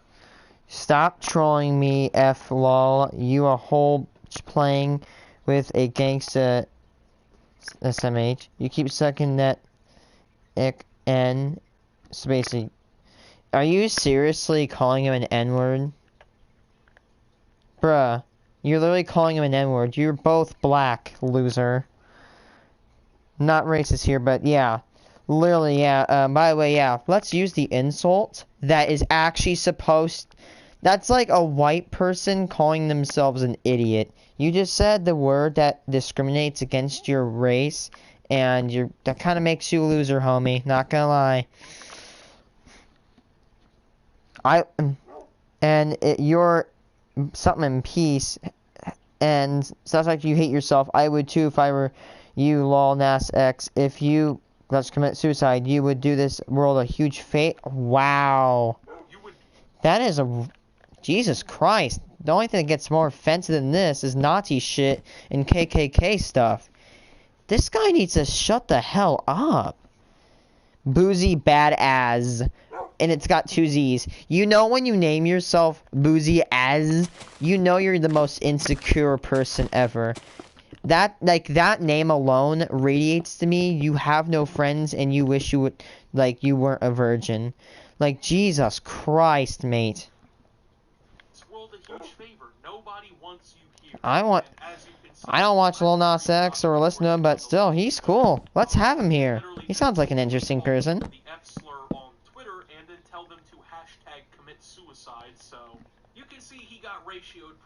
Jesus Christ, mate. This was uncalled for, man. You know, there was no need for this. At the end of the day, bro, if you have beef with the guy, I get that. Do you need to say some psychotic shit like this? Absolutely not. And when it really comes down to it, I don't get why you would do this. Because you're literally in... Oh my god! Whoa. Dude, actually, I'd rather, literally make love with the vegan teacher than spend one day with this person. That's saying much. I'm pretty sure this person... I can't tell who's worse. Vegan teacher or this man. I hate this person. The entirety of not only the music industry, but the entertainment industry to just fucking blackball you. And plus, why would you do that? You're gonna get absolutely annihilated. It's just a way of throwing away free money, right? When you have the following Boosie does, it's easy to make money, right? But when you're constantly saying some wreck shit like this, people really don't want to associate with you. Now, you know, you may or may not think that that's too bad, right? Should he have called him that? I don't think so. I get shit talking, you know, I get beefing and whatnot. Same here. I feel like there's some limits that you really... There are limits. I don't call people N-words. I don't call people the F-A-G-G word. You know what? I'm not gonna lie. I do swear off camera. I say shit and all that stuff. But I don't ever say F-A-G. I don't ever say the N-word. I don't ever say like, I'm not like all queer. Like, I don't do that because, or I'm never like, you know, oh, that's gay. I never said that. I've never said, oh, this is gay in like literal like 3 years. That's because I'm more accepting of people now. I've learned my mistakes and I've developed myself into a much better person than I was years ago. But still, I believe, like, trash talking, in my opinion, I love it. Okay, let's be honest. Trash talking's fun. But there's a limit to it. Sure, was he talking like it's an old Xbox chat or whatever? Yeah, I guess, but it was just simply uncalled for. And this is not the first time, obviously, that he has said some crazy shit like this. He has made multiple degenerative comments towards Lil Nas X over time. And what's even funnier about all of it, right, isn't even the fact that he's making an ass out of himself. It's the fact that Lil Nas X is so unbothered by everything that this guy Let's does. go! You know, even when he addresses him, he suddenly trolls him, right? Yes, Nas X. Because in all reality, right, Thank you, Boozy. Actually, some. Boosie's music career, while more successful than most people, is not superstar status. You know, he's not Lil Nas X. Nobody's giving Boosie a fucking commercial. Boosie is not going, you know, top 3 on the Billboard 200. Imagine being named Boozy. Is not gonna be seeing, you know, Dumb ass name. one of the longest charting songs. I think it actually might have been the longest charting at the time, #1 in Billboard history. Of course, if you're Lil Nas X, you don't have to worry about it because you're fucking killing it, right? And I think that that's what really kind of bothers Boosie the most. This man, you know, he hurls all these comments, but at the end of the day, he just isn't better than him, right? It may sound weird for me to say, but Boosie is upset that a gay man is doing better than him. And he freaks out because he can't stand it. Because he's jealous like You're jealous because somebody that has different sexuality than you do is making better money. I'm just entertained. He's so pissed. I want to explain. He's essentially talking about how the teenage boys in his family, instead of, you know, letting them naturally progress and lose their virginity at an appropriate time, he was basically paying prostitutes to perform sexual acts on the children in his family, including, I believe, his own children. So, yeah, this guy literally paid people to fucking R-word his children and then bragged about it on social media as if like it was a cool thing to do, right? So take a look. Or you even start having sex, I done showed my sons how to put on them. I ain't finna get my son no motherfucking shit out here. I'm training them boys right. Ask in there my nephew. Ask in there. Ask my son. Yeah. They 12, 13. They got hit. Yeah. That's how it's supposed to be. Yeah. Hell yeah, I got my fucking son. You fucking right. This dude sounds like a dick. Grown, super grown. Like, it's not the gender, it's not the skin quality or whatever. It's the personality. He sounds like a dick. He sounds like the person that would just go onto a Minecraft server and just grief it for no reason. I hate this man is not giving me good vibes. Hello, dog. An adult female to perform sexual acts on my child, right? Can you imagine if this was, you know, daughters or something like that? Can you imagine if somebody came out and was like, yeah, you know, I've been paying these grown men to perform these sexual acts on my, you know, teenage daughters? This guy would literally not even, he'd probably be in fucking jail, if we're being honest. He would be in jail. Like, it's absolutely fucking absurd to me that this guy has openly said some shit like this, and, like, people are still cool with him. You know what I mean? Dude, that's how you, like... It's like, oh, I wish, you know, that happened to me. I wish... God, man. Or whatever. People do make jokes like that, but at the end of the day, man, this is fucking weird, okay? This is not normal or acceptable behavior whatsoever, and I just find it completely fucking mind-boggling that social media will cancel somebody for saying something on accident, will cancel somebody for saying something 10 years ago, will cancel somebody for the most minor inconvenience, but yet guys like this are not only verified on Twitter, but are just fucking out here on the daily just saying stupid shit and getting an audience for it. And I know that to a certain why is I get no subscribers but this guy gets like followers? About it and giving him even more attention by doing this, but at the end of the day, man, it's time that somebody calls this fucking dude out, right? Like, this is just absurd. Boosie talks as if he's more important than what he really is, right? Like, he thinks he's some sort of, like, legend or something crazy. Boosie has this, like, mentality for some reason that he's fucking Pac, that he's Kanye. And in reality, he's probably not even a top 500 artist living alive today, right? Like, so you may be wondering, Optimus, well, how do you become this fucking mad? How do you become this hateful of a person, such an odd person, right? Well, I'm assuming that he probably wasn't raised very well. I'm just gonna assume that because, well, I mean, anyone who thinks that fucking having their child R-word by prostitutes to make them a man or whatever, automatically... How does that make them a man? Yeah, that makes sense. You know how you make someone a man? Teach them better. You want... Like... What? What's it called? I was taught how to be a man real good. God, I hate this man. Like I said, this is one jealous-ass man, okay? He's been spending his whole career saying completely fucking psychotic and absurd things. You know, every time he really trends on Twitter or gets any sort of attention from the public, it's because he's making an ass out of himself. So, you know, you got Lil Nas X, who, yeah, given he's got his fair share of controversies. A lot of people don't like him for somewhat justifiable reasons, but at the end of the day, he makes shit that people want to listen to. He makes art that people want to listen to. And you can't take that away from him. I have never once got in the car, someone hands me the aux, and they're like, play that new Boosie, bro. Nah, that's just not happening. Maybe in Boosie's hometown or something like that, they love him like this, but bro, you're not what you think you are, okay? And when Boosie sees somebody that he believes is inferior to him, you know, in this instance, Lil He's Nas X, basically... gay man, he believes that he can use He's that basically as, the like, black version of... at this point, What's that? Maximilian Muss. unless you're fucking like Drake or The Weeknd, like Olivia Rodrigo, somebody like that, you're not fucking topping Lil Nas X. He's already here. He's here to stay. He's proved that. He's released multiple songs. They've all done well. His album just fucking debuted either number 2 or maybe even number 1 on the Billboard 200. He doesn't give a fuck, right? He's having the time of his life. He's doing commercials. He's tweeting funny shit. People love him. But Boosie, you know, he can't one-up him. So inside, that really eats him alive.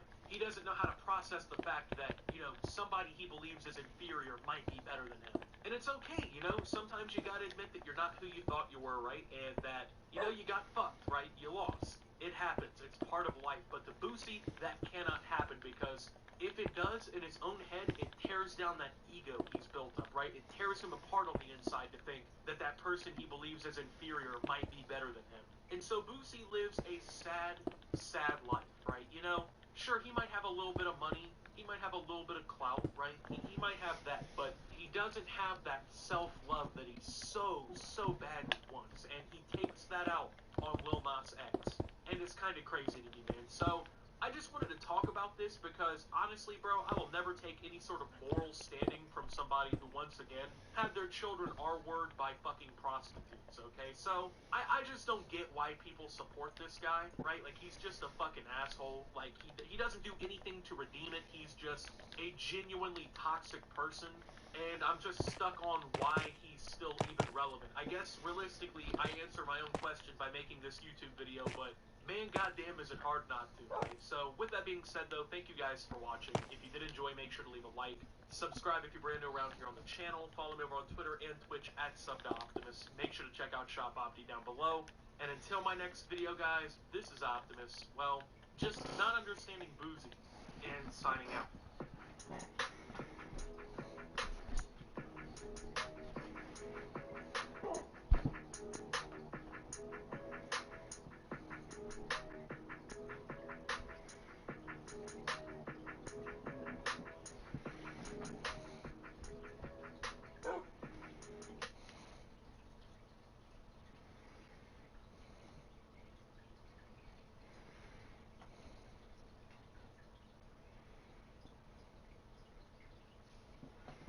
Who authorized new products and change trading?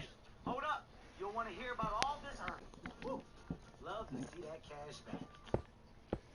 Boy, Hyun here Astroneer with League of Legends. Now you're gonna be saying wow every time you play this video game. Now look at this, I'm a blind monk. One. Alright, what's going on, everybody? Welcome back to another video here on the channel, and today I kind of just want to talk about influencer scams, and more particularly one simple instance of one of these that appears at least to be an influencer scam on paper that just recently happened. And unfortunately, within like the last, I don't know, 3 to 6 months, I think is a good time period, there have been just countless scams that have been exposed from YouTubers, you know, Twitch people on Twitter, just like people, I guess, who have followings online is the best way to say it. Influencers are getting caught left and right, basically just scamming their audiences, whether that be through phony cryptocurrencies that they promote, or, you know, a product that they put out on the market that doesn't have any sort of benefit to the people taking them. It's kind of sad, man, honestly, because, you know, as an influencer myself, I can never imagine, like, going to these extents, right, to knowingly mislead people for so long is just not only unacceptable, but it's unbelievable that people have the ability mentally to do that. But anyways, today I want to talk about Valkyrie, who is a very popular Twitch streamer. She is a person who's really high up in 100 Thieves. I think she might even be a co-owner, I guess, at this point, of 100 Thieves, the esports organization. And she recently put out a product that caused a lot of controversy, and rightfully so. Now, this product is called Reflect, and it is a skincare cream that you can buy that is designed, apparently, to help protect your skin from blue light pollution, okay? You don't know what That blue light makes pollution is. no All of the effing devices, sense. the screens that you use emit something called blue light, Yeah, okay? blue light exists. I know that. Yeah. The screen. It usually will go all the way back in your retina, and it can cause a lot of problems with like your eyesight, things like that. Therefore, blue light pollution has been something that doctors, especially in recent years, have started to kind of hammer home. You know, hey, turn on the night light filters on your devices when it's time. Help protect your sleep cycle. People have sold things like blue light glasses to help, you know, break those blue lights. Yeah, I've actually had those. To my knowledge, this is the first time anyone has made any sort of like skincare routine / cream that is designed to protect. I'm going to go ahead and show the trailer so you guys can get an idea of the product real quick, and then we're going to talk about why this is controversial and why this appears to be a scam. Meet Reflect.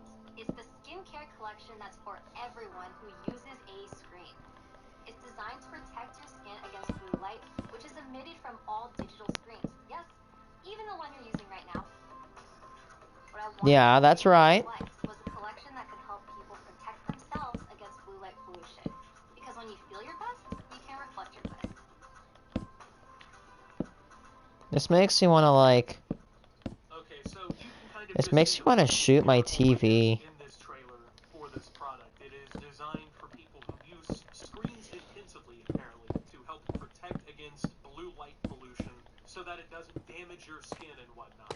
And the unfortunate part about this, man, is it appears to be a pretty much worthless product altogether. It is. Okay? And I don't mean it. This is goddamn worthless.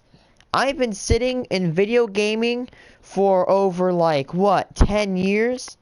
Yes, my skin is pale. It's not albino though. Okay? I make jokes that I'm pale. Here's a white piece of paper. Look at my skin. There's a big difference. I'm gonna block the light. Come back. There's like no difference.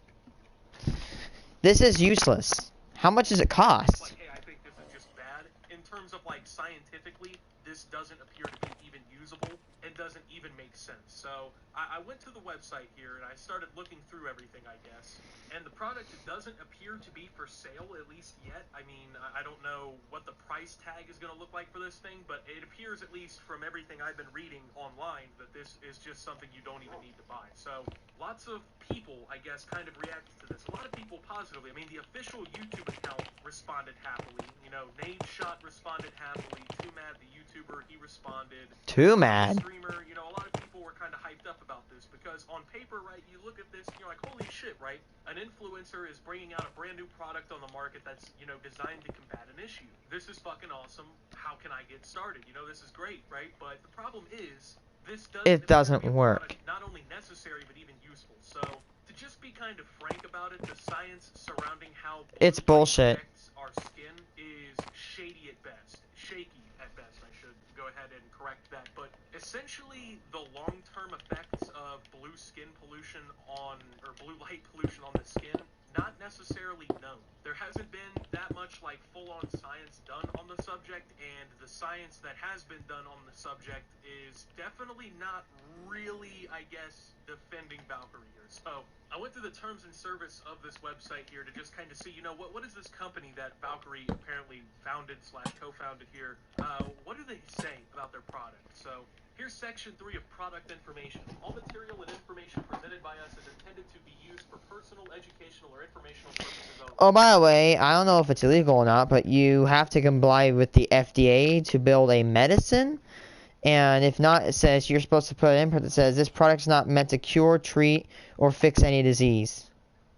As accurate as possible when describing our products on this site. However, we do not guarantee that all information provided on the site is accurate, complete, reliable, current, or error-free. That's just reassuring, ain't it? Arising out of any errors to the extent permitted by law. The material on this site should not be relied upon or used as the sole basis for making decisions, and statements made about products have not been evaluated by the U.S. Food and Drug Administration or any other government agency. The statements on this website and products sold through the site are not intended to diagnose, treat, or cure There it is. any condition or disease. That's Let's go ahead and shady. break a few of these things down, right? Like, you're selling a product that is supposed to prevent damage to the skin through blue light pollution. However, the statements that you've been using to advertise and use on the products sold through this are not intended to diagnose, treat, or prevent any condition or disease. On top of that, you know, you provide, like, this is some sort of scientific issue, right? Oh, you know, people's skin have been getting affected by this. Let's create the solution. You do that, and then the website immediately turns around and basically admits, hey, we aren't really keeping up with the fucking info, bro. Like, this could be 80 years outdated. This could not even be real. We don't even know. You know, we tried to be accurate, but for fuck's sake, like, why should we be real? I get that you have to put, like, legal notices and stuff to try and defend yourself as much as possible, but when you're selling a product that is supposed to be doing something like this, the last thing that is going to make me want to buy it is when you basically tell me, hey, we don't even know if what we're saying is right, and at the end of the day, fuck it. We're not even supposed to really be treating or preventing anything. Okay, so, once again, this is a scientific issue at the end of the day, right? You're treating a condition, a potential condition at least, damaged skin and stuff like that from blue light. Well, the science on blue light effectiveness against the skin is very iffy once again.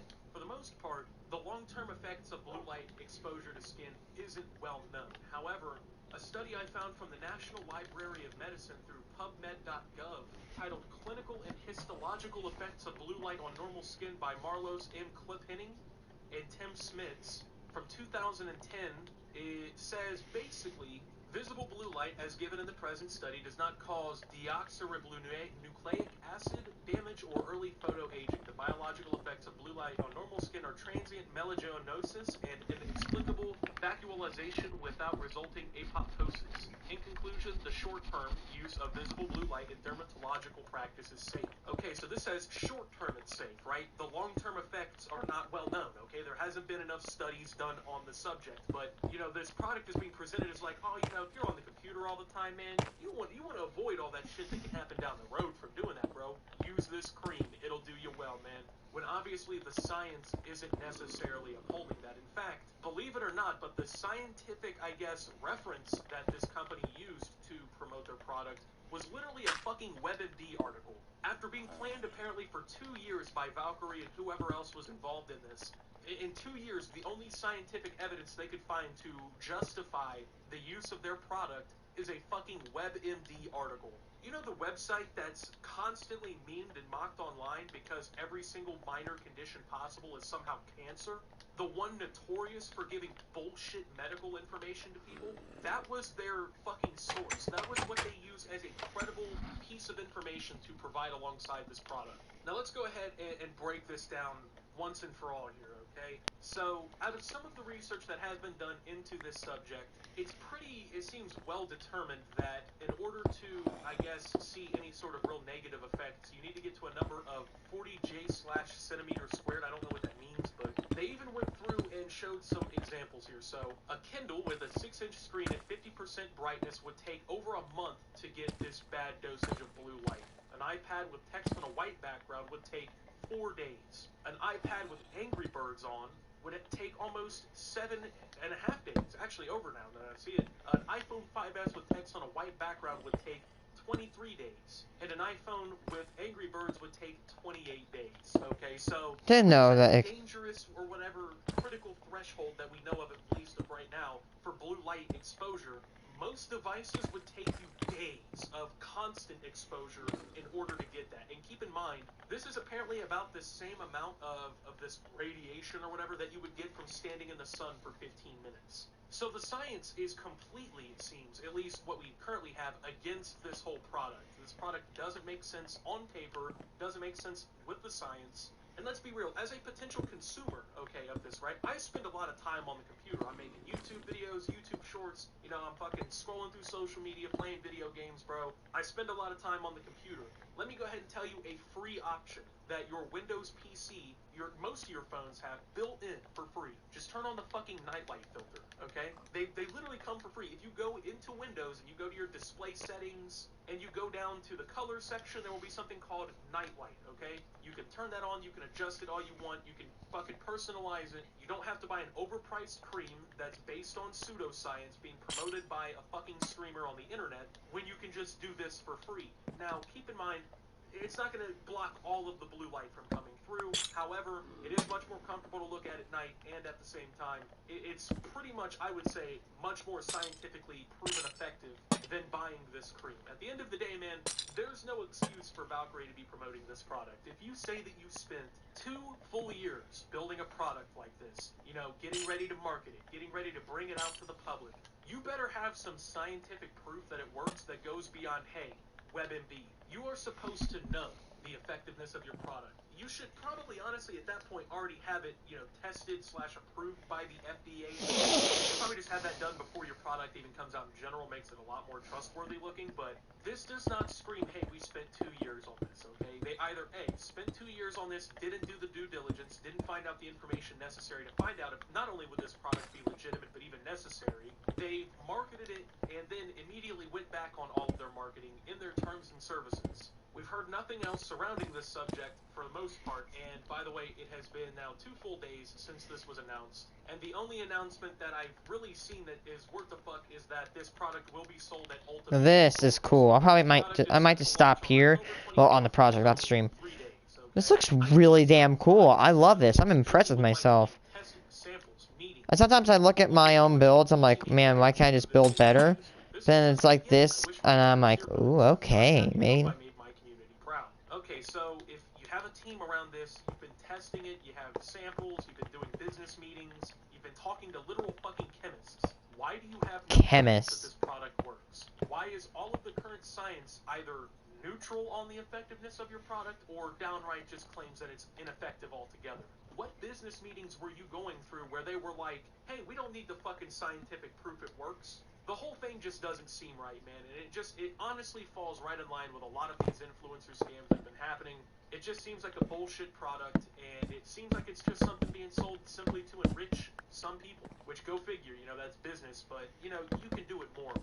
You can sell things to people morally. You can sell things to people and not fucking lie to them, okay? So, with that being said, thank you guys for watching. If you did enjoy, make sure to leave a like, subscribe if you're brand new around here on the channel, follow me over on Twitter and Twitch @SubToOptimus. Make sure to check out Shop Opti down below, and until my next video, guys, this is Optimus Well, not buying Reflect, and signing out. You want to sell your product. Consumers want to see its value. Do I?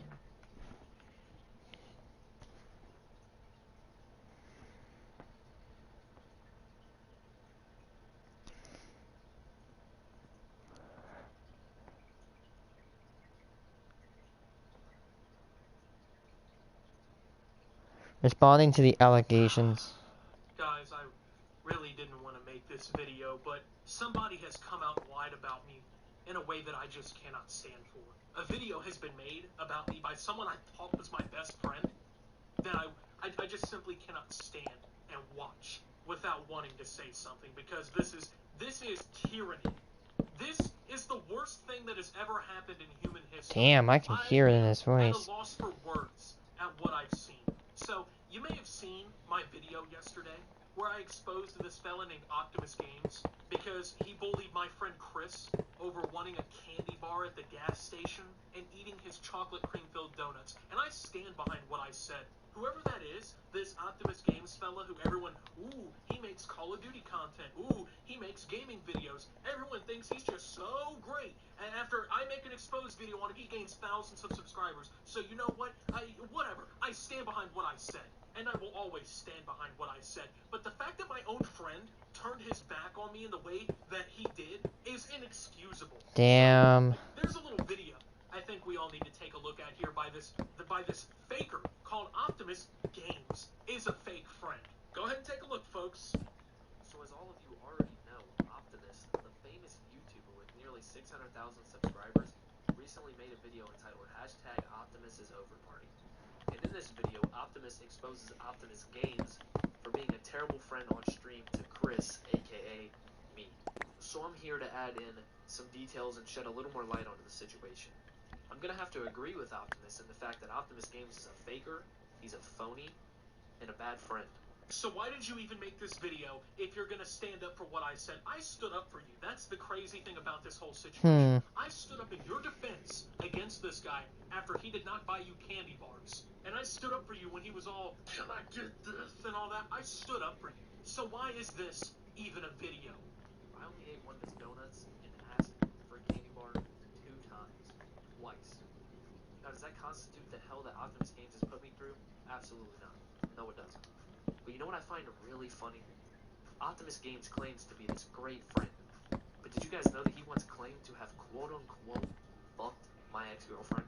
Now, what kind of friend does that? Now, the thing is I don't remember ever saying this. I mean, I've talked to several of my friends about this situation, okay? We were on a PlayStation party when we talked about this, and Chris and I argued about this, okay? Because he's adamant that I said this, and that I've said that I actually slept with a bunch of women that I don't remember saying any of this, okay? All my friends remember me saying it. As a matter of fact, everybody except for me agrees that I said it. But I don't remember saying it. Like, I'm not going to admit to saying something that I don't remember saying. I'm not just going to come out and say I did something when I don't remember actually doing it or saying it, right? Why would I ever do that? And you guys want to know a little something about Chris here that I find real funny? I was talking to his ex-girlfriend. Not like that, but I was talking to her because we're friends. And she said that she was really upset because right around that time, Chris actually kissed another girl.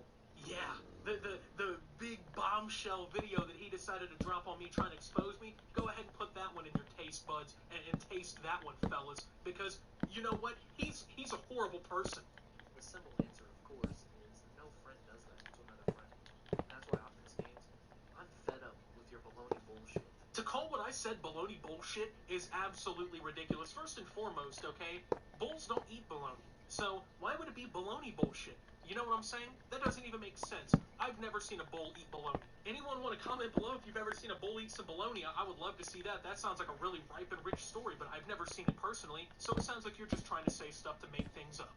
The craziest part about that whole situation is that we all knew he was lying, and he went with it, even though we called him out for lying. Now, if that doesn't scream terrible friend, I don't know what.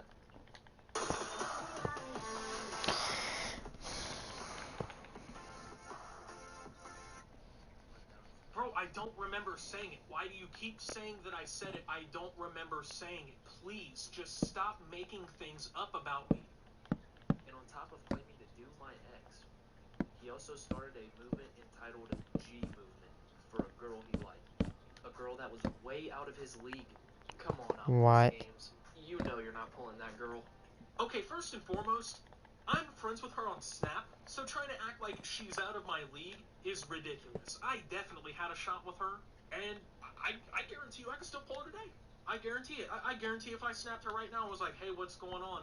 You know, look at me. Yo, I'm cool, right? Like, I'm a gamer, you know? I'm quirky. She would probably be like, oh my god, she'd probably fall in love with me first time she saw me again.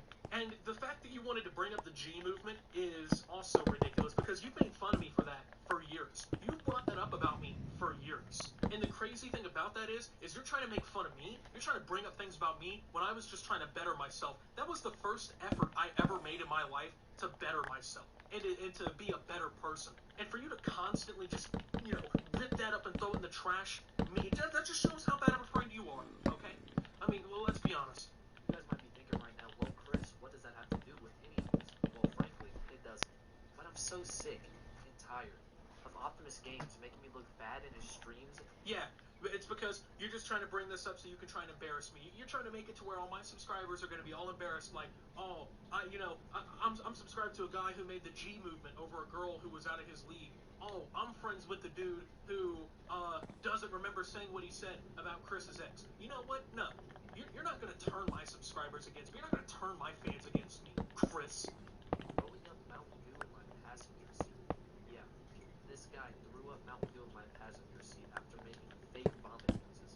You know what, Optimus Games? That's what you get. I just really don't understand how you guys can support a man that does the things he does. And then you bring up the fact that I threw up in your car, that I threw up Mountain Dew in your car. Listen here, okay? You were drinking a Calypso lemonade. I was drinking Mountain Dew. We were downtown cruising with some of the friends in the back seat of your car. Of course I was going to try and be funny. Of course I was going to try and be quirky and edgy, you know? Of course I was going to, fake throw up. I get it, right? You know, it's gross. Oh, it's gross. Oh, look at me. Look at me. I fake throw up. But for you to bring up the fact that I actually threw up Mountain Dew all over myself in your car just shows how low you'll stoop to make a point against me. And let's not pretend that it was all over the interior of your car, or that it got on the dashboard or on the windows or anything, because it was all over my hoodie, okay? I threw up Mountain Dew all over myself. I didn't throw up Mountain Dew all over your car. I didn't throw up Mountain Dew all over you, all over any of our friends. So the fact that you're even trying to use this against me, shame on you, bro. Shame on fucking you. How far will you go? I didn't even do anything to you. I stood up for you against this guy. We're both friends. I don't understand why it's got to turn into a, ooh, look at how bad Optimus is. Fuck you, dude. Especially to his best friend. I bet you guys also didn't know about the time they threatened to leave our friend group because we called him a gamer and asked for his gamer P. Yeah, we called him a gamer. He got mad.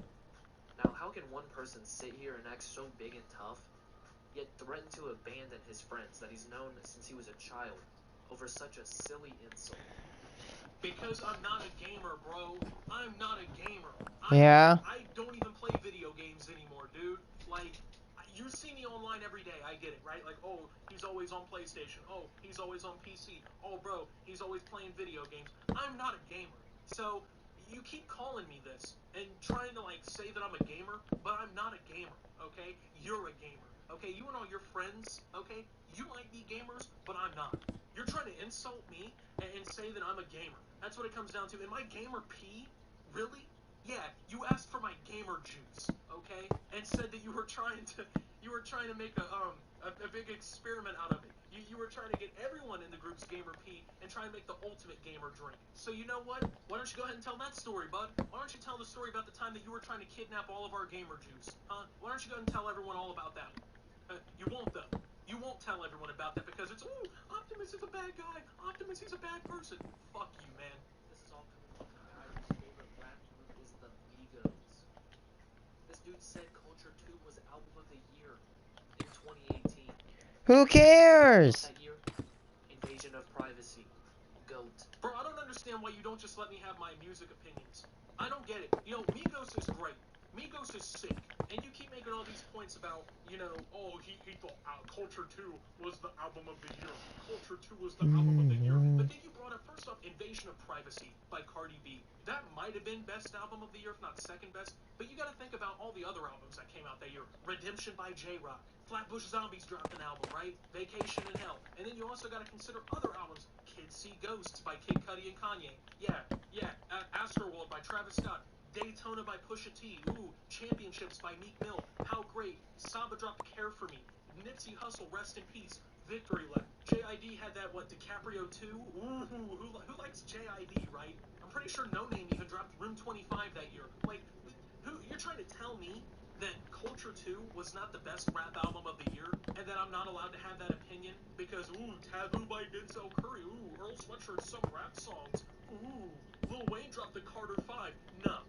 Book of Ryan by Royce da 5'9", no. I am a Migos fan, day one till the day I die, and you will never take that from me.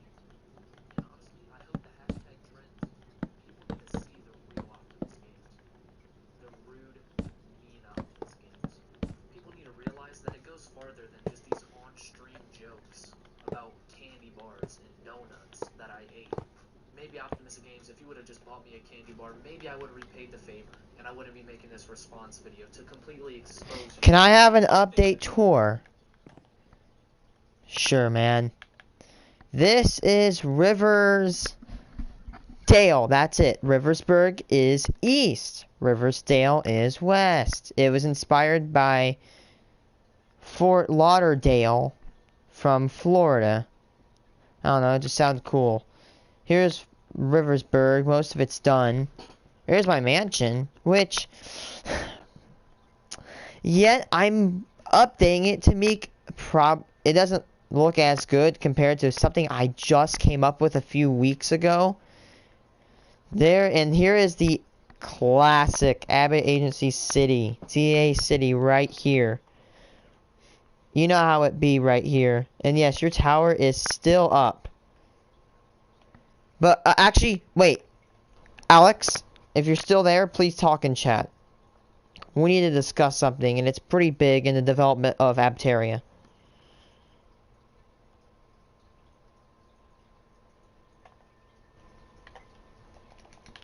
Yo, hold on, give me a second. I'm gonna turn on text to speech. It had a problem with, like, Astroneer comments to speech enabled. Okay. Yeah, it's a cheap scene layer. But, I'm going to make a decision a few days ago, and it might be hard for me, or hard for you to say this, but I need to get a vote from everybody. Bryce, Elise, Gunner, and Wyatt, because we're gonna do something monumental. And it's gonna sound dumb. I'm tearing every one of these buildings down one day. But here's the reason, is watch this. I know you might have used your tower, but look at this. Empty, empty, empty. Look at Bryce's tower. Empty, empty, empty. Oh, Rayce, you're not gonna crap on your tower. Well, actually, I am gonna crap on my tower. Look at that. Floor. Meeting room, meeting room, meeting room, meeting room. That's all, like, look at that. There's just all meeting rooms, and I'm not satisfied with this. These buildings are taking up space, and they're not even being used. Gunner uses this space, and I'm not shaming other people for not using their space. Elise never used her space. She's not online, though. But the buildings do nothing. They take up space. That's where I'm going to think about doing something. Is that I want you to vote. And before I vote, I want you to do something. There's 3 options. 1, this gets there's 2 options.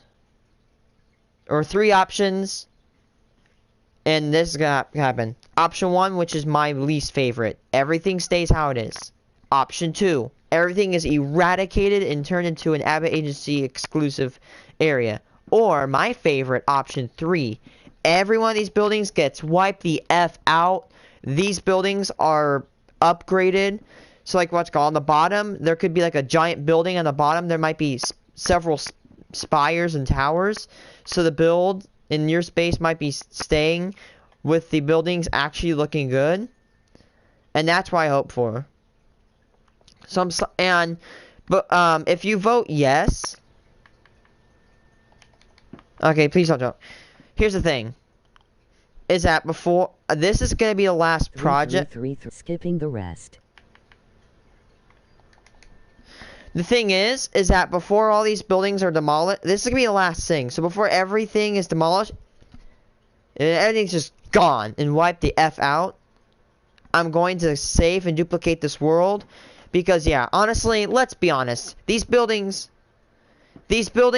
right here... are ugly. Even my building is ugly. It has, like, look at all these conference rooms. They serve nothing. They don't do anything that I want it to do. Like, what's it called? Do you see how much space on the map it takes up? Yeah. Because I think I might have an idea for what I'm gonna do. I like 3. I want to build something that looks better, incorporates my tower in the middle somewhat, and actually incorporates other people's builds. Like Now, give me a second. Let me draw like very quick sketch it on paper.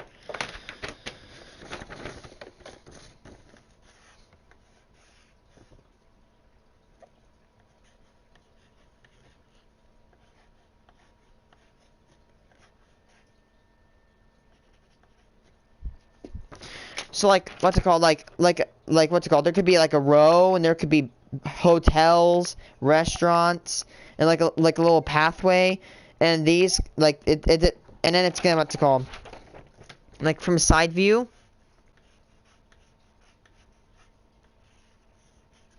It might look like this from a side view. You see how the slant, and then these towers might protrude, which will be like one of them will be yours. Servers on Bedrock.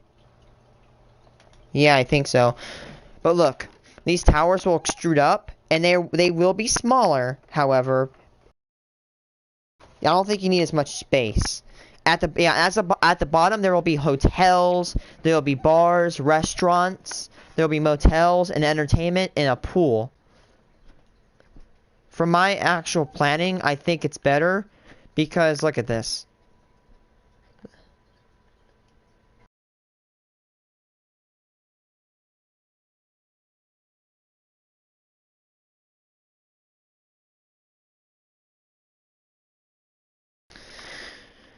Yeah, because I have a server where it is a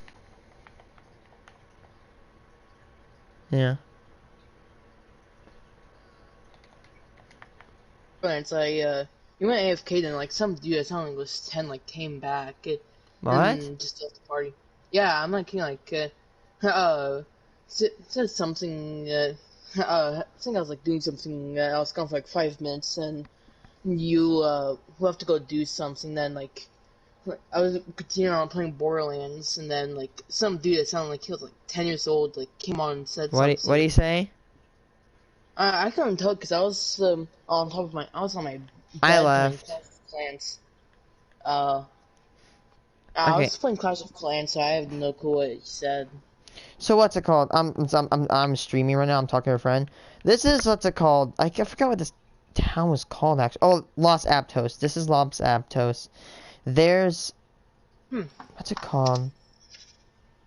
Can you invite me to it? Yeah, Porta Bate right there.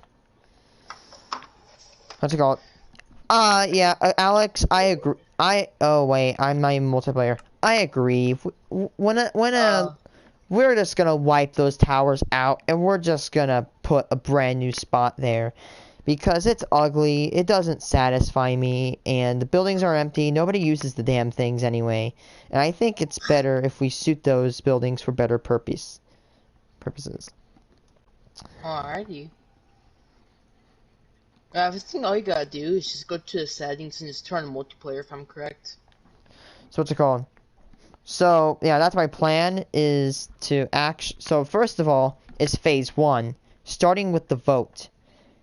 If you don't know, I'm sorry if I don't build you a tower, but the people that are really, really, really, really, really close to me, like my cousins and my one sibling, I have designated a tower for them to build whatever they want in there. However, they've never done it, and it is empty. And I feel deeply dissatisfied with it. So I'm putting a vote and destroying every one of their towers, including my tower, and building a brand new thing in their place. Alrighty. So then it looks better.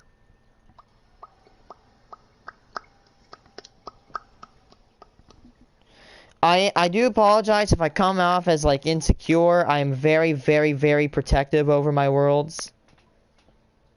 Wait, who are you talking to? You. Oh, wait. No, I have no clue because you're also live streaming, so it's kind of confusing. This world was made on July 2019, for reference. Nice. I've been playing since around 2010, because However, a new threat is looming over the horizon. I might have perms off, but I'm gonna tell you one thing. One very, very simple thing. Do not go outside of my map barrier. Why? You're wondering why? Why is that? Well, the thing is, it generates chunks, increases server size. Server size could cause it to corrupt in the upcoming update, and that's something that I cannot have. Right, has the world not been updated for the new... This world is old. I've had old worlds that got absolutely yeeted off the face of the earth because of a bad update. So... If I'm correct, they also released patches for them then. I know it's a couple of people, they're on PC, have hardcore worlds that they've had for years. And they've updated them. I don't see anything bad will happen, but I don't know. See, most of my worlds are either just like trash, deleted, or just simply forgot about them. And it's a pretty big world to explore. I'm not gonna give you a full tour of it. Doing that would take hours. I'm going to play on the Earth server. I live in Russia.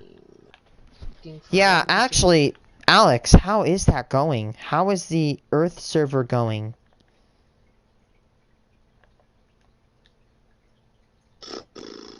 You can play too if you want. Let's me join.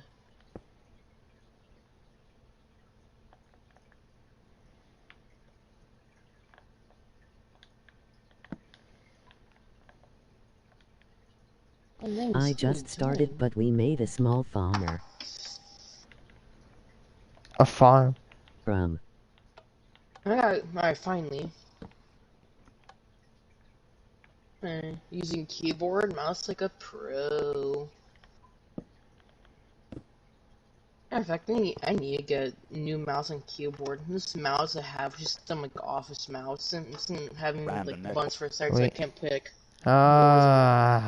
Been there. What? And one very big thing: do not touch that command block. Command block? What command block? Because I'm on a skyscraper right now. You're on a skyscraper. Yeah. If you look up, you can see where I am. Then I need to see what keypoints are. You're in survival, aren't you? Yeah.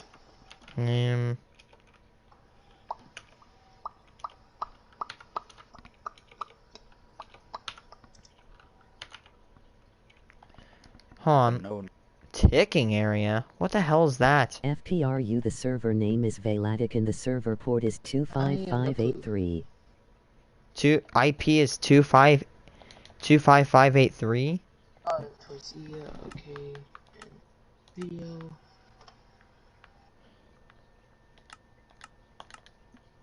Teleported Brandon Equality. Okay. Lord Abbott.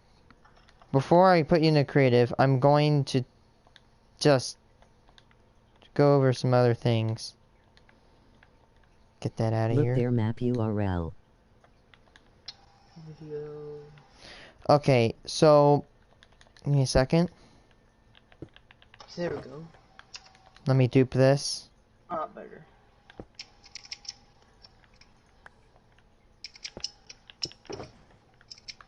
Okay, you can have that.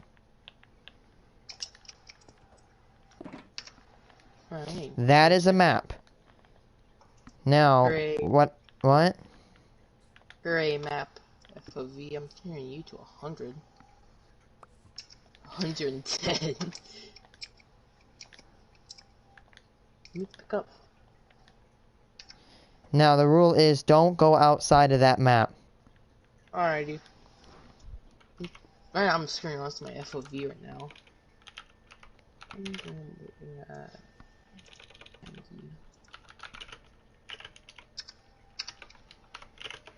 There we go. Whoops. Alrighty. Really? Hmm? Damn cap locks. There we go. Interesting. What is this like? I'm all careful. That's the corner. Alrighty. Okay, bye. Wait, where'd you go? Oh, thank God. This is so laggy for me. Oh my God. It's laggy. Yes, it is. I have tick speed down to 1. And what's some stuff we're building over here? Cause like, I see. I really don't like let a lot of people build on here because I'm really picky about what is built and what is not.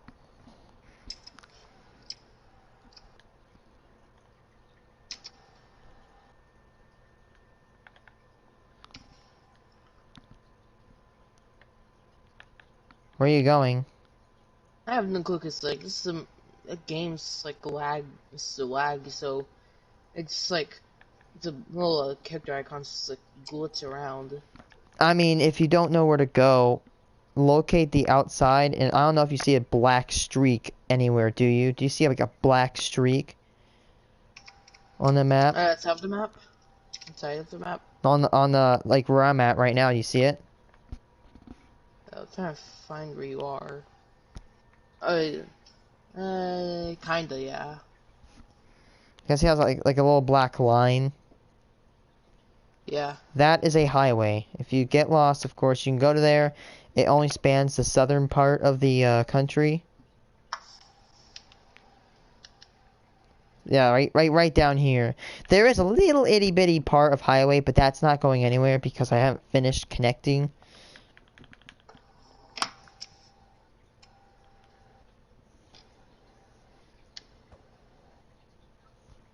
I so love the lag this game's giving me right now. Yeah, they need to improve in like performance. I'm doing good. Wait, you live in like? Do you live in like? Wait, what state do you live in again? I live in Arkansas. Arkansas. I live in Gentry. It's like small, tiny little town. Same here. I don't even know the town. Yeah, you live in Arkansas, buddy. That's distance right there. Not surprised you're getting hit with lag. Distance can perform MS speeds. Command block. I don't know what happens if I switch this lever on the command block. Oh, don't switch that, please. Don't switch that. Alrighty.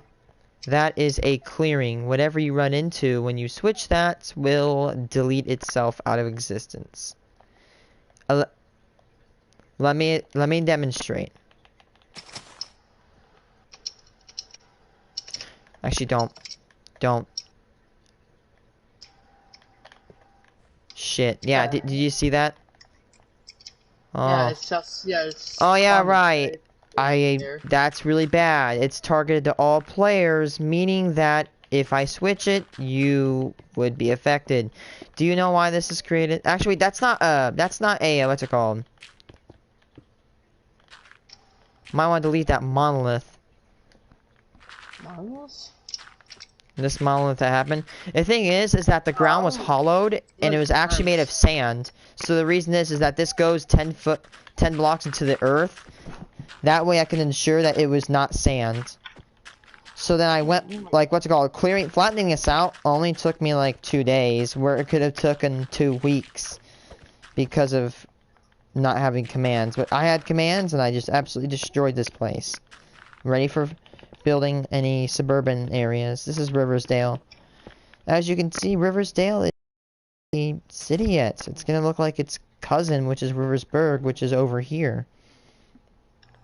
Hey, look, there's another one of these. But you'll find a bunch of the command blocks around. But I know why the input is so lagging or not. It's because I'm using keyboard and mouse, so it kind of lags around. Yeah, because now I'm using controls, and so it's going to die on me.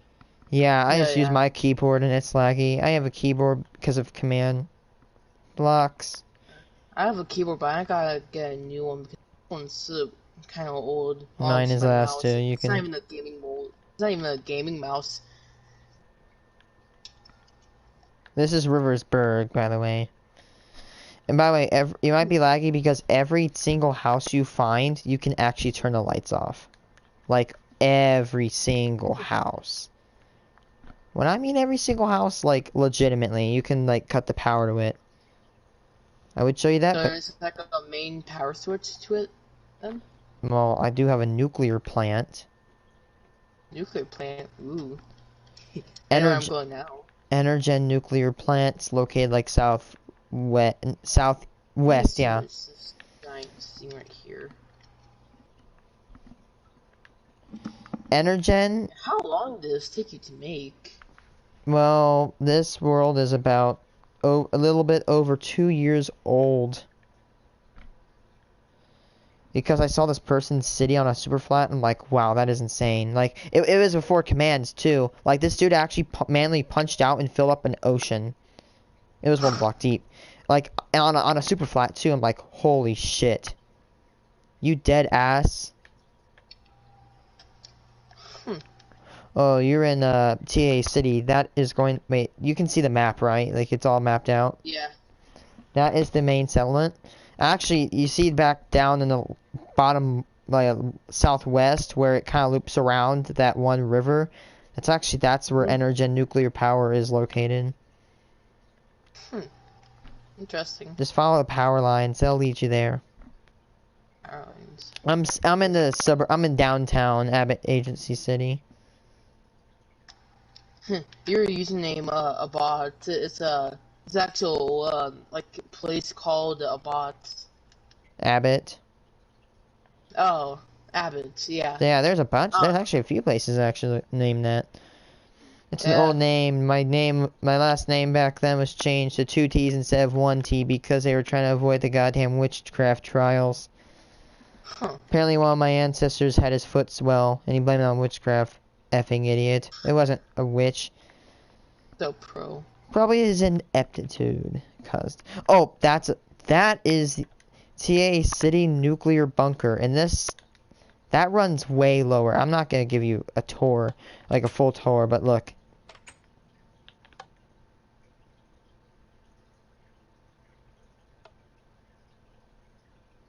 Okay, what is my board doing?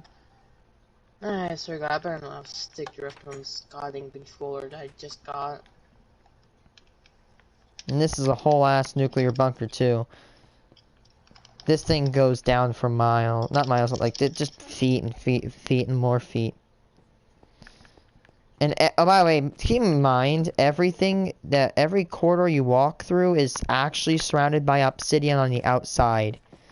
Yes, we manually surrounded this with obsidian, and it took like 7 hours. Actually, this bunker was gonna take a few weeks, but me, Alex, and Gunnar went together, and we got this thing done in like 7 hours. This thing got done so fast too. See how like watch this. If I actually take a lantern, nice. That's actually lit up. That's actually obsidian. The right is the entertainment and workshop and storage. The forward is it's actually inspired by like Fallout 4 vaults. Huh. This is an entire work. Break it, see. I don't have any perms. I know. I'm just here.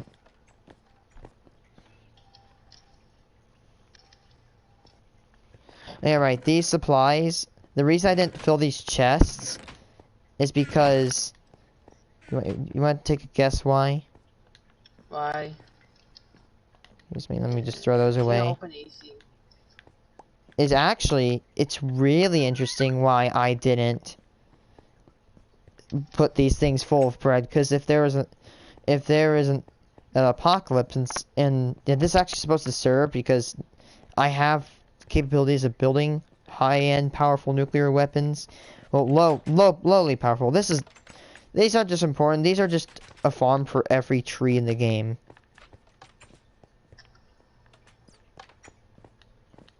Left is some more farms. These are the animal farms.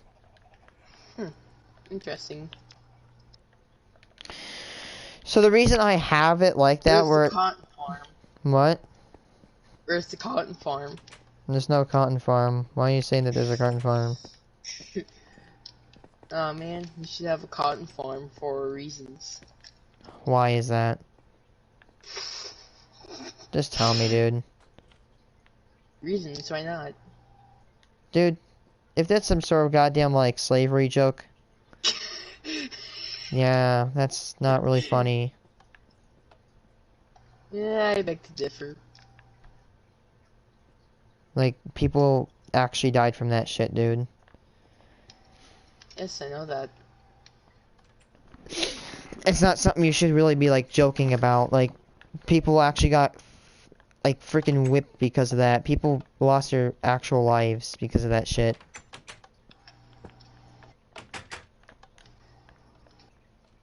These are all the same. Right? Why? What? So pro. Why are all these paintings falling off? What the hell? That is the weirdest thing I've ever seen. I wanna build. I wanna be able to do stuff. Hmm? I wanna be able to do stuff. I Let don't me build. want anybody building. I want to do stuff. No, I'm okay. No, let me do stuff. No. I don't like it when other people build my world because it just makes it weird. Oh, look, a free range slime in here. That's cool. Hmm. Yeah, Beach. it's inspired by what's it called? It's actually inspired by the beach that they have in the Far Harbor, inside their little bunker. And oh yeah, right. Look, little arcade cabinets. Nothing's supposed to be that too big. The reason that I started with like literally no resources is because if there are a bunch of resources, they're gonna want to stay down here forever. However, this is not to shelter humanity forever. It's supposed to shelter them. That way they can reclaim up in the world. You know, on here. I'm gonna watch this. I'm gonna do something pretty interesting. Teleport at A squiggly squiggly 100 squiggly. Pro. There's El Paso, and then there's Energen. Different Smarts Incorporated! You need to build a different Smarts tower. I'm fine. I need to build a different Smarts tower. Haha, funny. Very funny.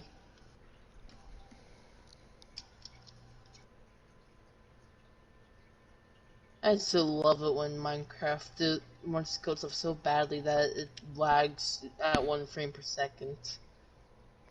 Oh, get out of here! Get out of there! Get out of there! Get out of there! Why? You're gonna get absolutely effing frame rate lagged right there. I got lagged right I here. got it.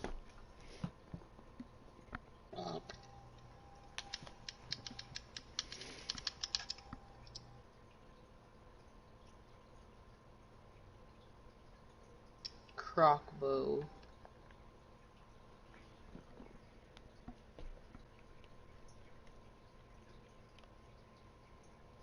Crocketeer.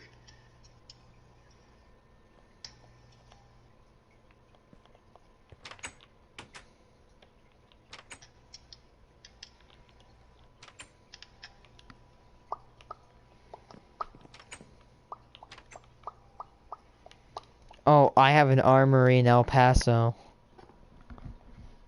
Nice. There it is, the armory. I found it. Epicness.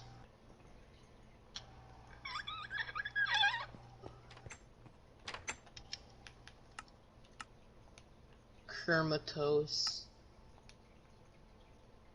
Kermit's suicide. Hold on. You're back. I'm gonna like reset the. I'm speed with the 1E. Hold on, I'm just gonna like reset some like settings. I'm gonna log out and log back in. Epicness. I'm speed with the 1E.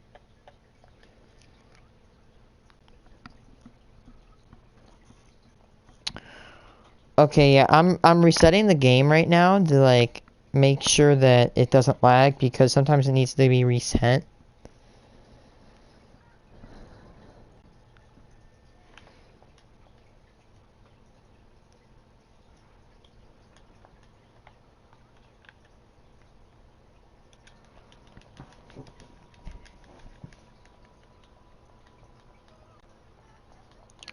Hold on, hold on.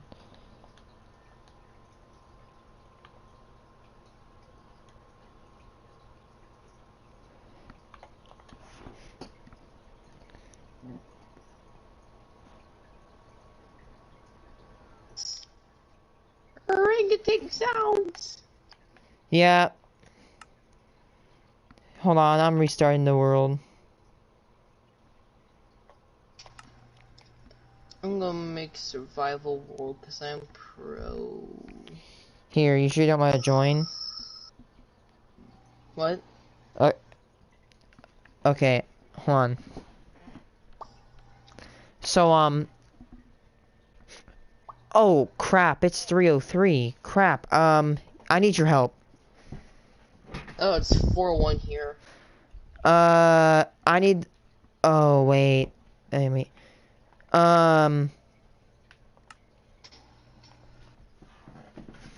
So, are you able to, like, help, like, fix some stuff? And like what? My world. I need help because I might... Okay. might need to take a break here.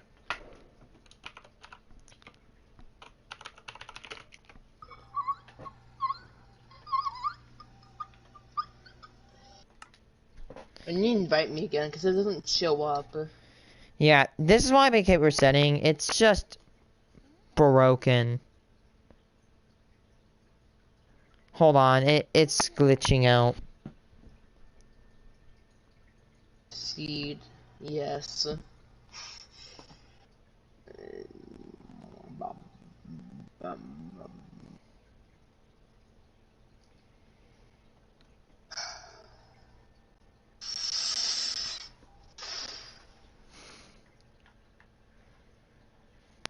Excuse me. Connect Queso.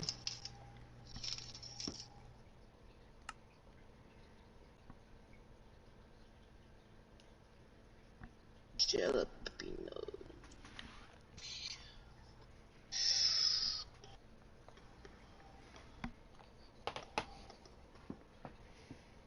Oh, look, one of these little rats around. I'm gonna be right back real quick. Alright. You're gonna be right back? I don't know, use real quick. Let me calm a monkey real quick, since he's online.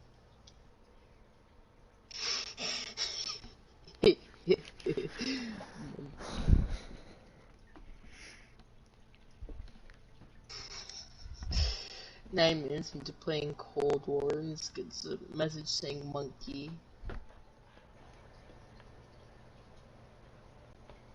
Juice World. Yeah, one of my friends, he's playing Cold War, he's probably playing zombies right now. He's listening to Juice WRLD, She's the One.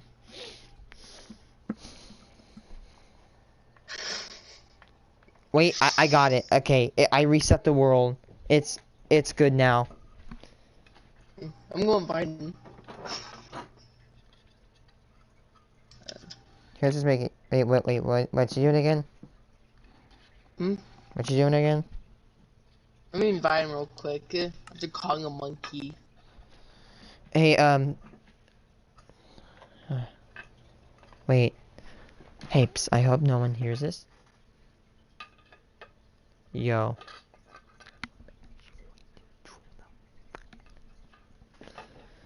Hold on, it actually kicked me out of the thing. Okay, I don't know if anybody's hear this, but I'm gonna do a test. Like, a decent test. He really added him to the party and it booted me out. Okay, guys, let the troll... I call it troll. I meant to say trust. Why do I always keep, like, mispronouncing my words? Let's do this.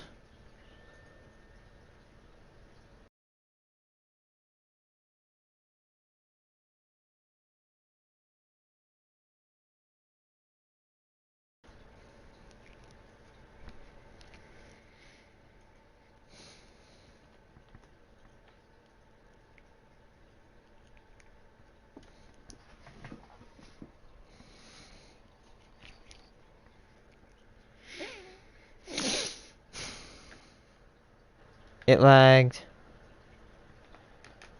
Okay, I have the game open right now.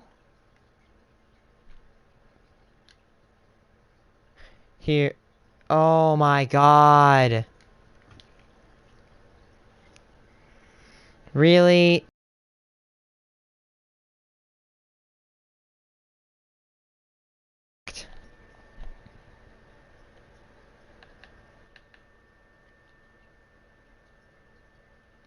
Game in the party.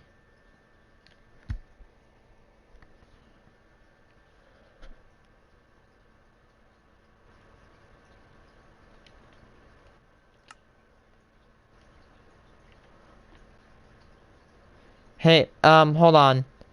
I know it's weird, but my settings will not allow you to, like, add people.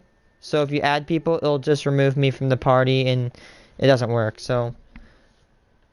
Anyway, can I ask of your help? Yeah. No, I'm getting spam invited from him now. Oh god. Oh my god, crap. You just pissed the bull off. I know it's weird, it won't let No. him... You can't invite him without make me joining, because... Yes, my... Also probably because he was offline for like good 2 days, and I was offline for like 3. So now he's just inviting me back. Inviting me over and over. Hold on, give me a sec. Sorry, I'm mad I called him monkey again. Oh, Okay, man, so, here, I have the game up and running. Sorry for, like, what's it called, like... Wait, I need to invite you. I'm sorry for, like, not giving you perms. Here, I'll give you perms now. Yeah, well, I'm gonna do his part real quick, tell him. Well...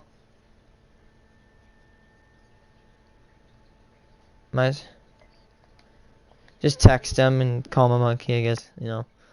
Okay, here, I invited you. It'll be like... Oh, yeah. I'm going for like 5 minutes real quick. Here, can you, like, stay for a little bit?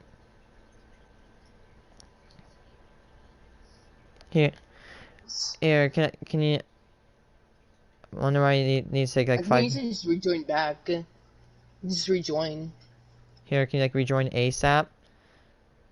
Yeah.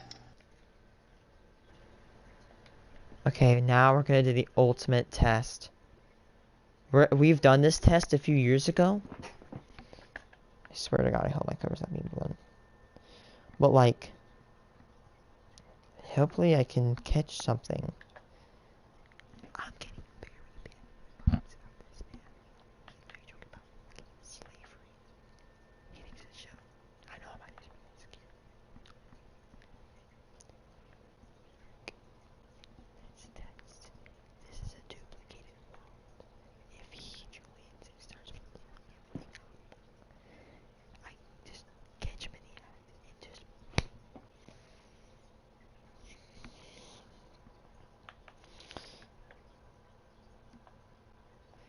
Is he a friend or not?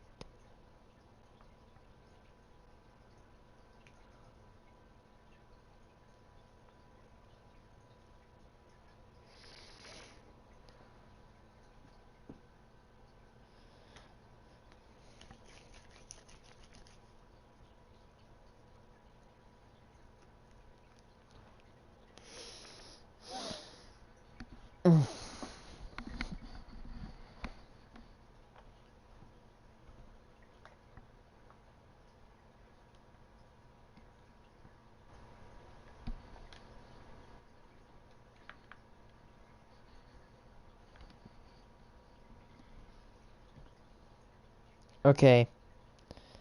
Hope the thing's watching.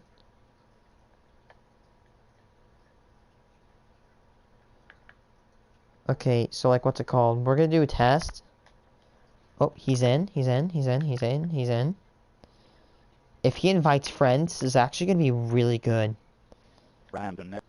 Okay, now we're gonna teleport him. Alright, I'm back.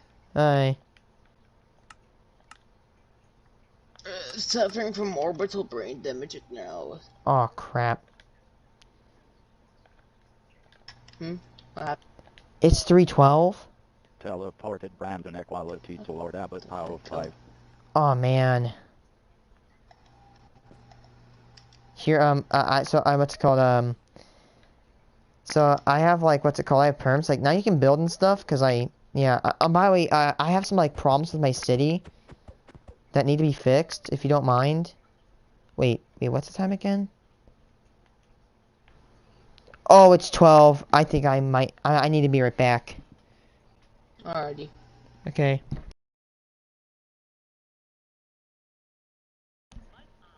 Before I, like, leave, just please don't, like, ruin anything. Like, right down, like, you know, like, you see, like that park right here? Get to you real quick. You see, like, that park with, like, the green glass building? Like, right around there, just, like, don't do anything bad, because, like, this is my favorite world.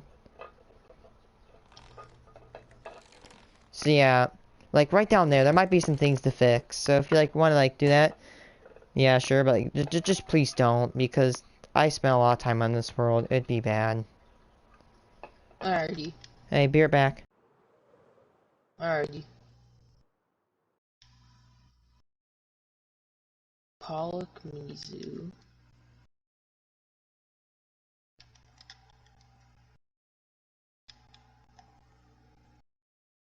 TAA Tapic, what? Oh, TAC preschool. Well, I probably belong here.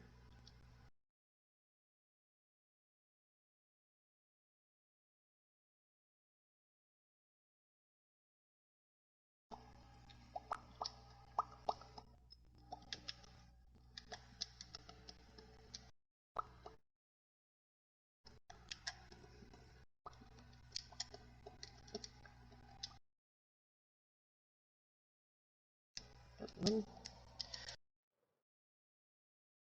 Alrighty.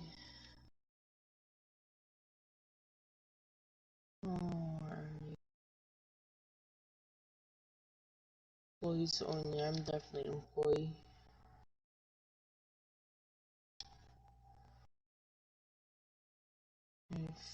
First.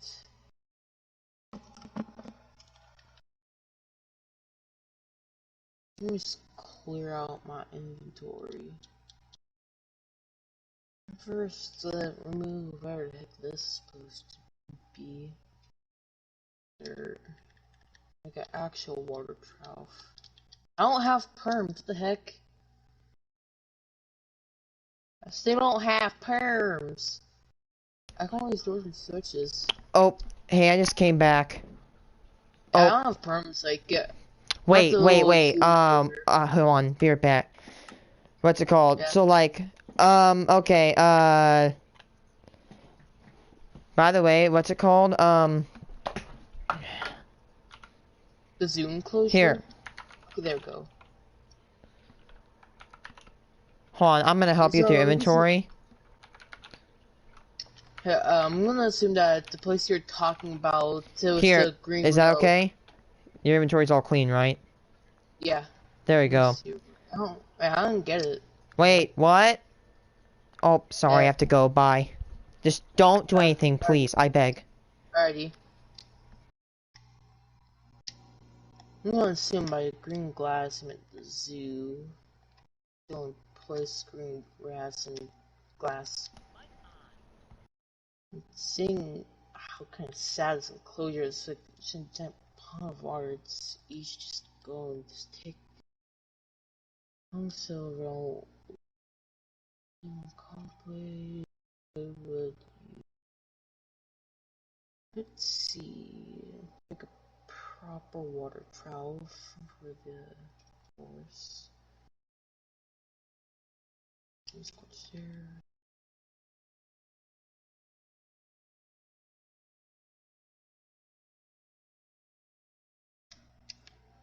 Hoping if I'm correct, if I just put some water in. Yep, it's seasoned perfectly. Perfect.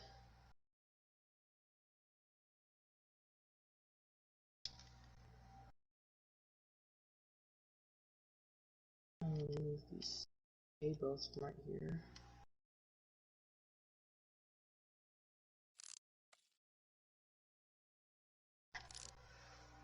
Do bone meal. Wait on bone meal. Moss carpet, pretty help.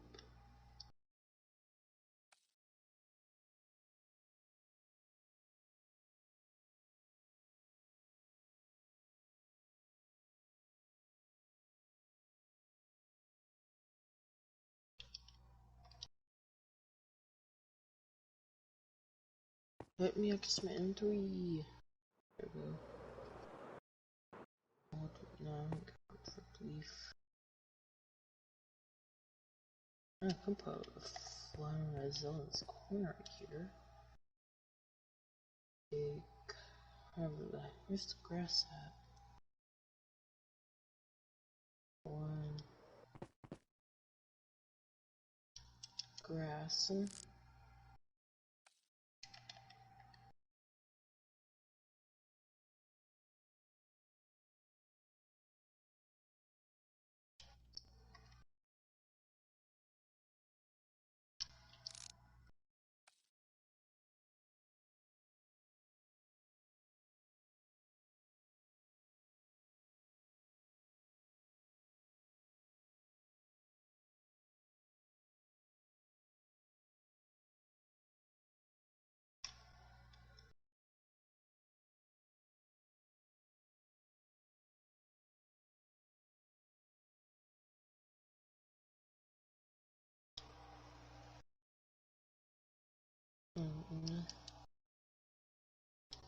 At the A.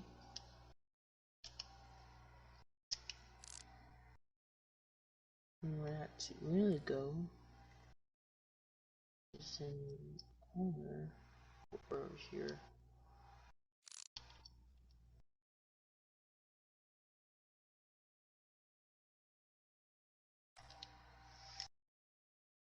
And by the power of command, must give me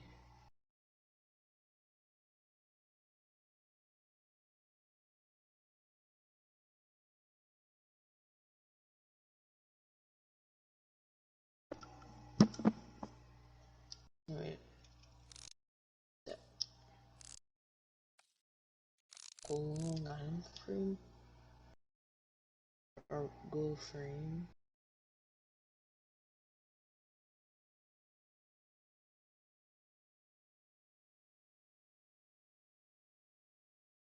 Is glow frame. Brand inequality. Gave glow item frame asterisk quanta brand inequality.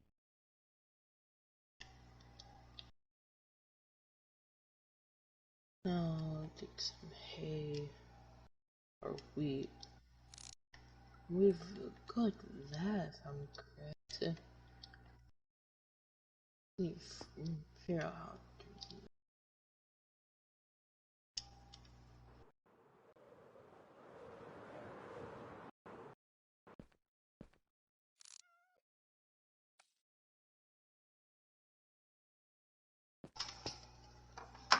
Where's my phone at?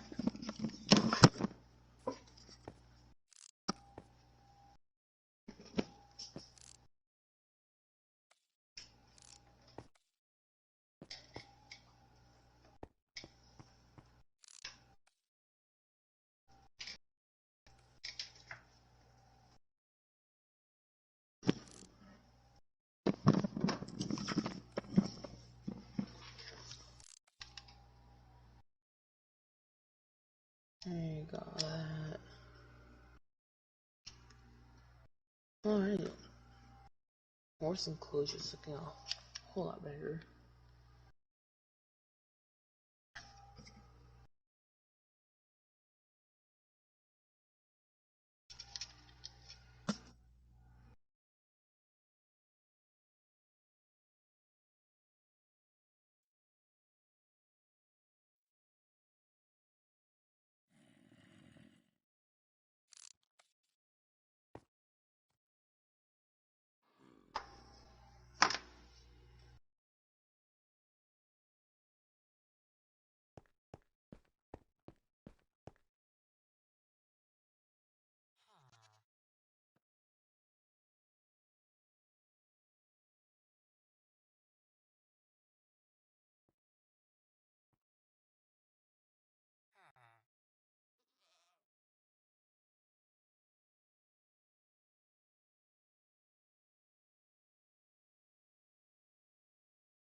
Alrighty.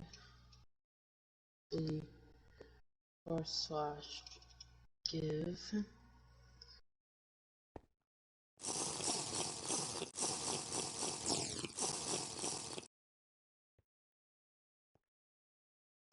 Switch off one this.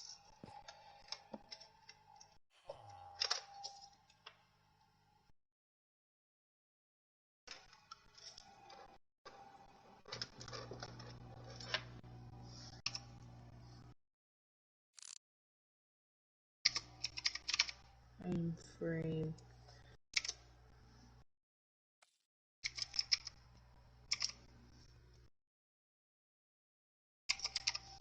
Tag.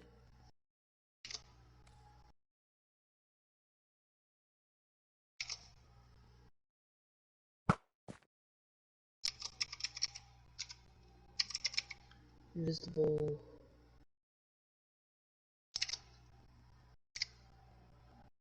One B.